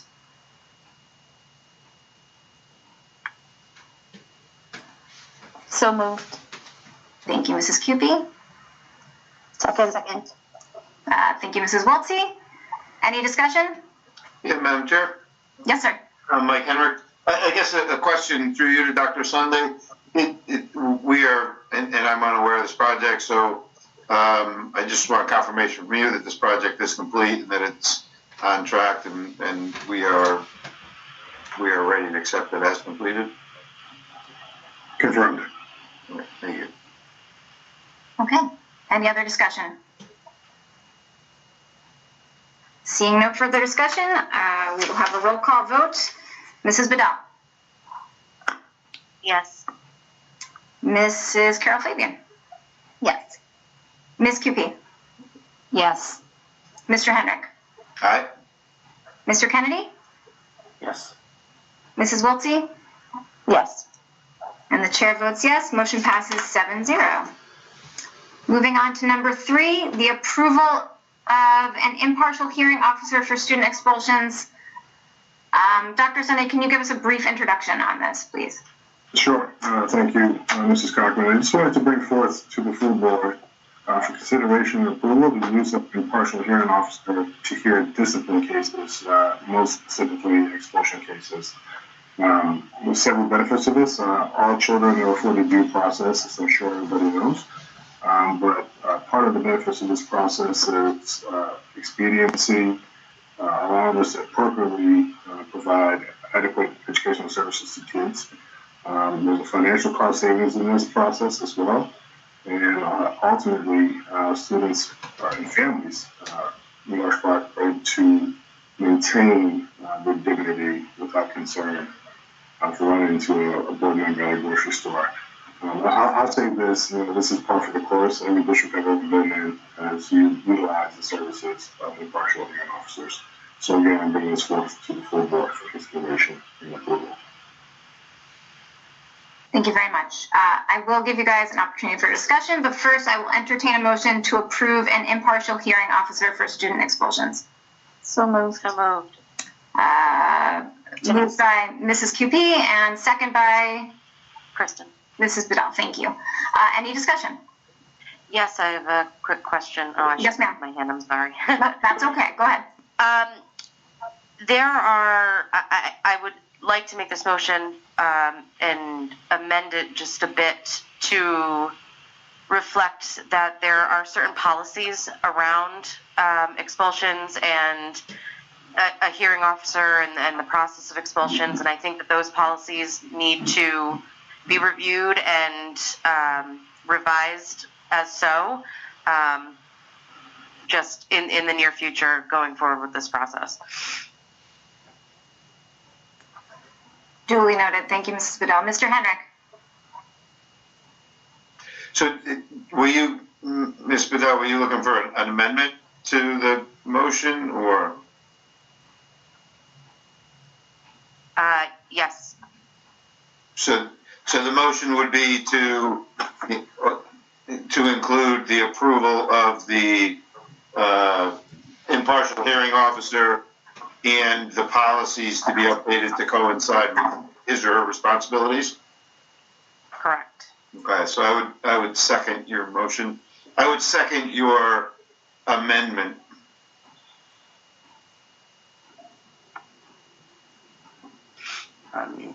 You're muted, Andrea. You're muted.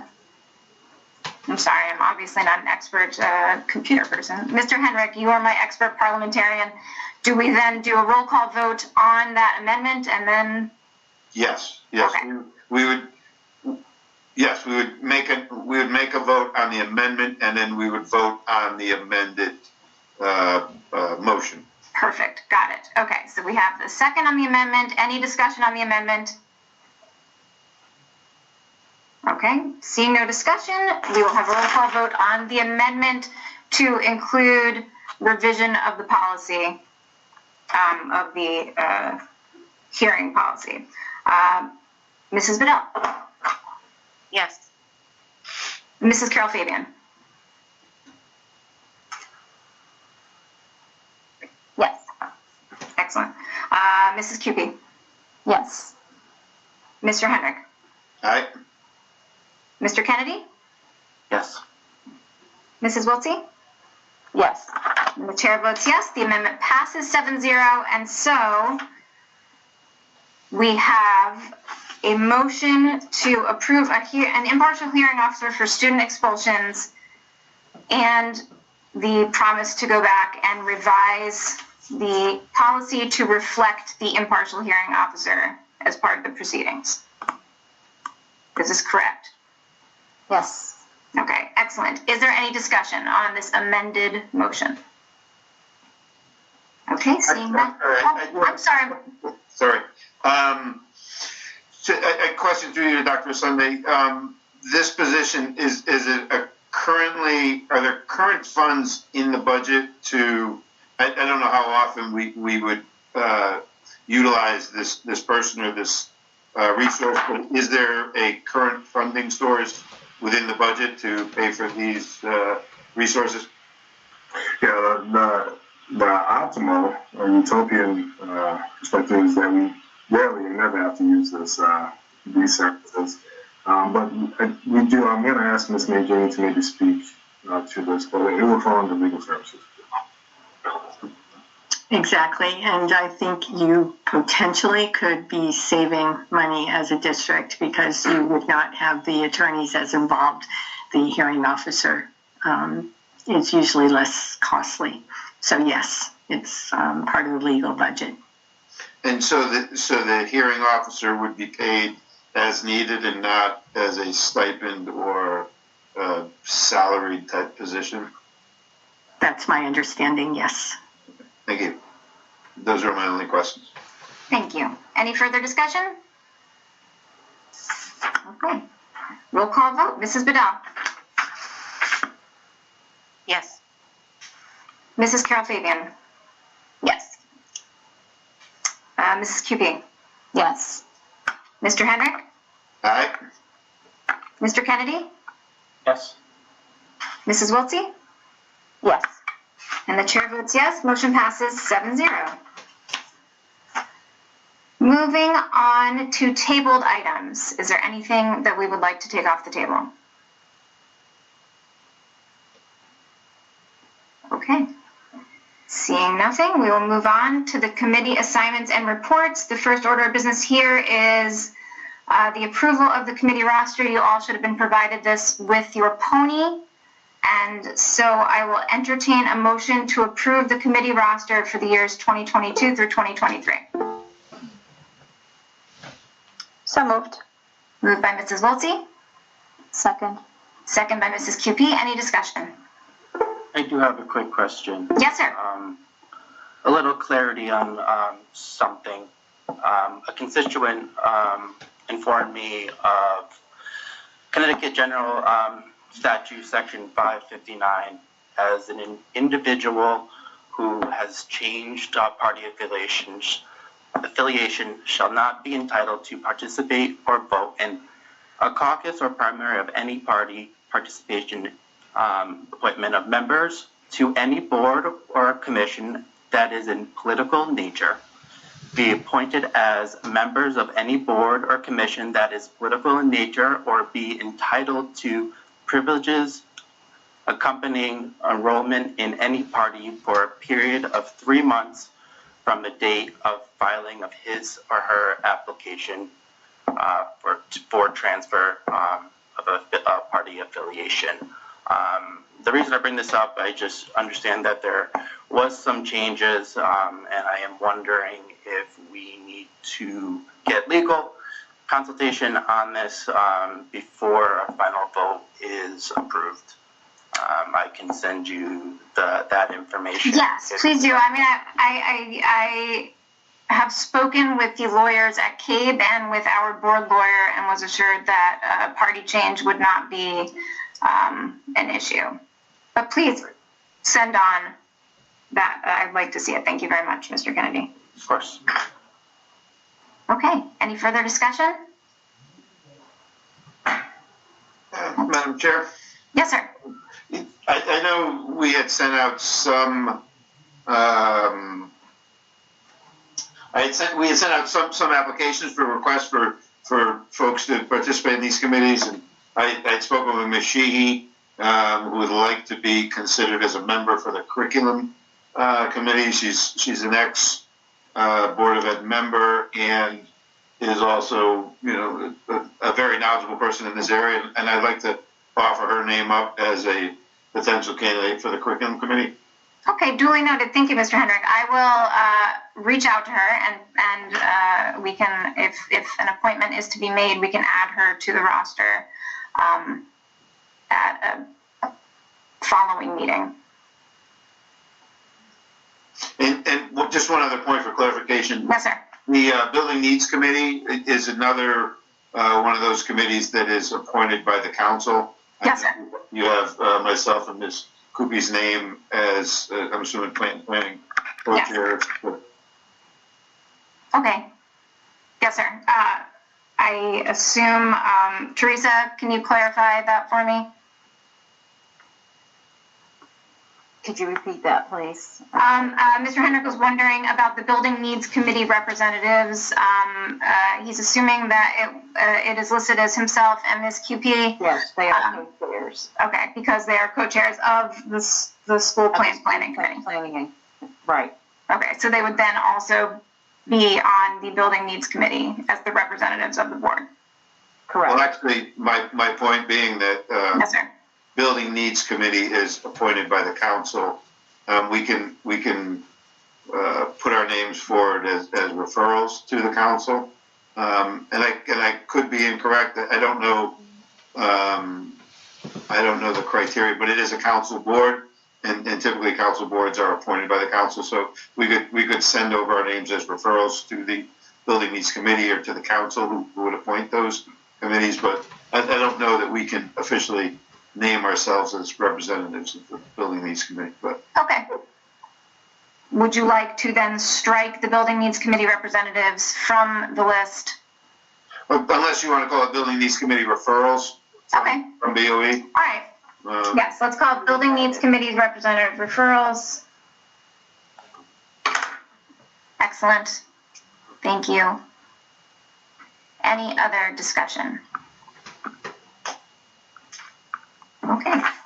Seeing none, we will have a roll call vote noting Mr. Hendrick's change.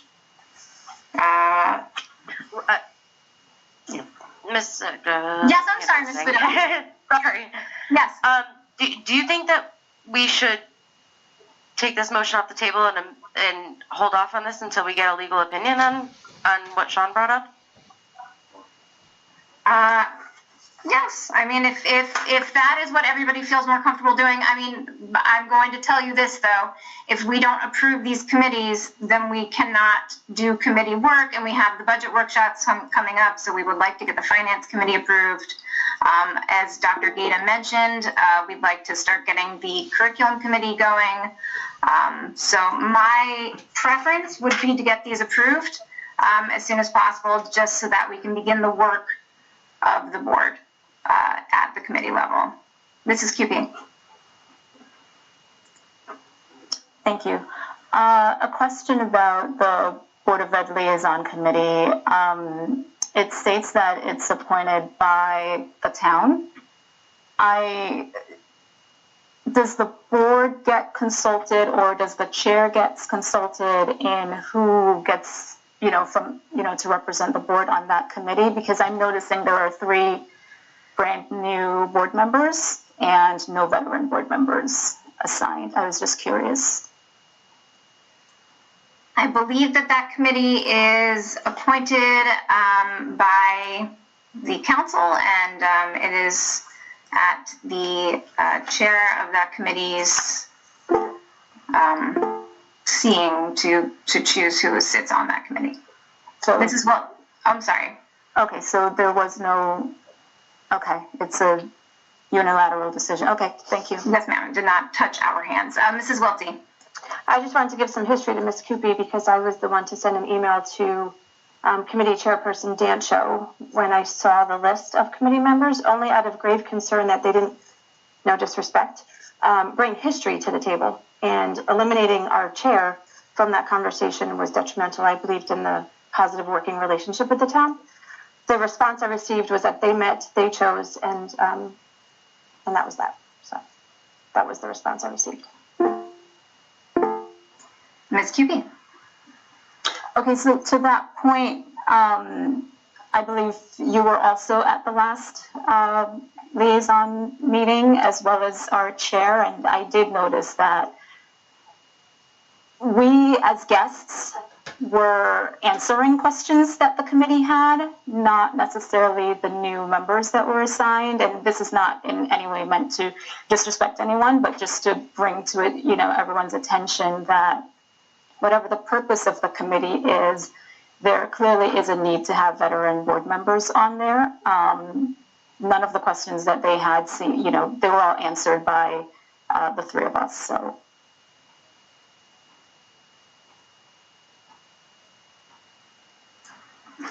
Any further discussion? Okay.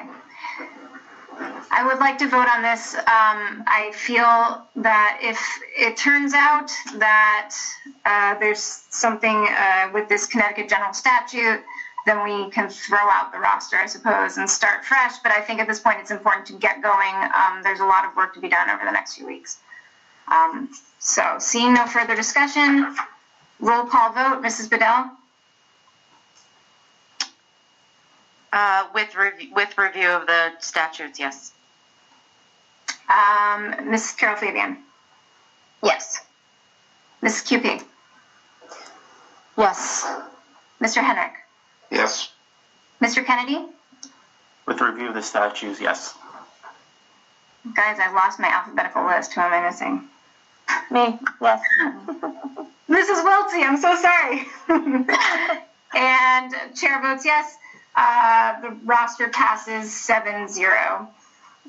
Moving on to committee meetings. I believe, curriculum did not meet, finance did not meet, school planning did not meet.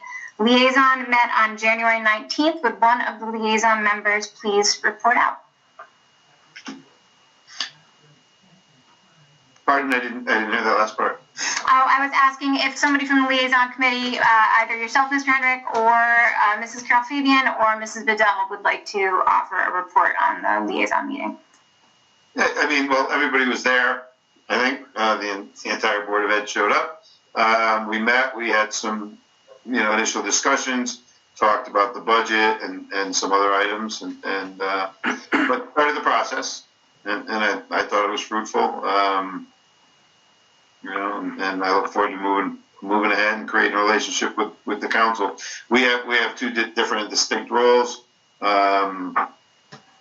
Some of the questions can be Dr. Sunday, or I think Ms. Mangini were not there, unless it was Mosqueda. They were both on the. So some of those questions that you discussed that were answered could have easily been answered by them. But we look forward to creating a fruitful relationship with the council and relaying back to you their thoughts and sentiments. So, but since everybody was there, nothing new to report because you know it all because you were there. Wonderful, thank you, Mr. Hendrick. Mrs. Bedell. Just for the record, and to add to what Mr. Hendrick said, there was some discussion of unfunded mandates as far as the town buildings go because of the building report, the Snyder report that we heard about tonight, and some initial findings from that report, and some discussion with the town about how that would be handled going forward. There was significant discussion surrounding the residency reports and the findings of investigations, etc., which we also heard more about tonight. There was some discussion around the demographic study that was done, completed, that I believe some of us are still waiting for a copy of. I'm not sure who holds that report, but I'd like to put a request out there for a copy of it if it's there. And then there was also discussion of the schedule surrounding budget and budget workshops, etc., that were going to happen over the next month or so. Thank you so much. Policy did not meet. Athletic review did not meet. And so moving on to other committees, Ms. QP, would you have anything to tell us about CABE? Sure, a brief update. So last week on Wednesday, a few of us attended a legislative breakfast, with various school districts within the area, and quite a few of our legislators were in attendance.